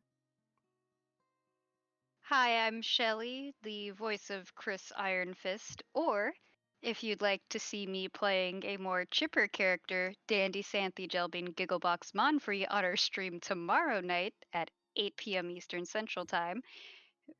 And you can find me on Twitter @SwedishShells. I'm Ren Matley, the voice of Eliana, and you can find me on Twitter @Ren_Matley. And I am Locke Clark, and I am on Twitter and Facebook @LockeUnruly. And we'll see you guys next time. Awesome. And I am Tyr the DM, World's OKest DM. You can find me on social media at Tyr_the_DM. Also, make sure to check out, we're on Twitter, the Will of the Dice, Will_of_the Dice. Things are a little dark tonight, guys, and sometimes life gets a little dark. We've talked a lot about things on a larger scale. I'm going to talk about things on a smaller scale. Sometimes life gets hard. Sometimes things get difficult and the way seems dark. Don't give up hope. Reach out to your friends and family. Find help. Find someone to give you the strength and the courage to keep going. And be that strength and courage for someone else that's going through a hard time. Because we all need a helping hand from time to time. Remember, love and inclusion. These are the torches that light the path to a better tomorrow. We are torch bearers. Come join us. Until next time, we love you, love one another, and have a great couple hours until you see us again tomorrow night. So, love you guys, and congratulations to our winners. Bye, Yeah, everybody. everybody. Ends begin to blow, and frost begins to nip at the flesh. The blood hunters to a soul begin their sojourn north. The keep Gregorian in the highlands of the Ullervale Plains has sent forth a summons, one that has not been called in 300 years. The Sagwine Tribunal, heads of the clans and keepers of mythos, have gathered. They have sounded the horns and let the call go far and wide. This can mean only one thing: darkness.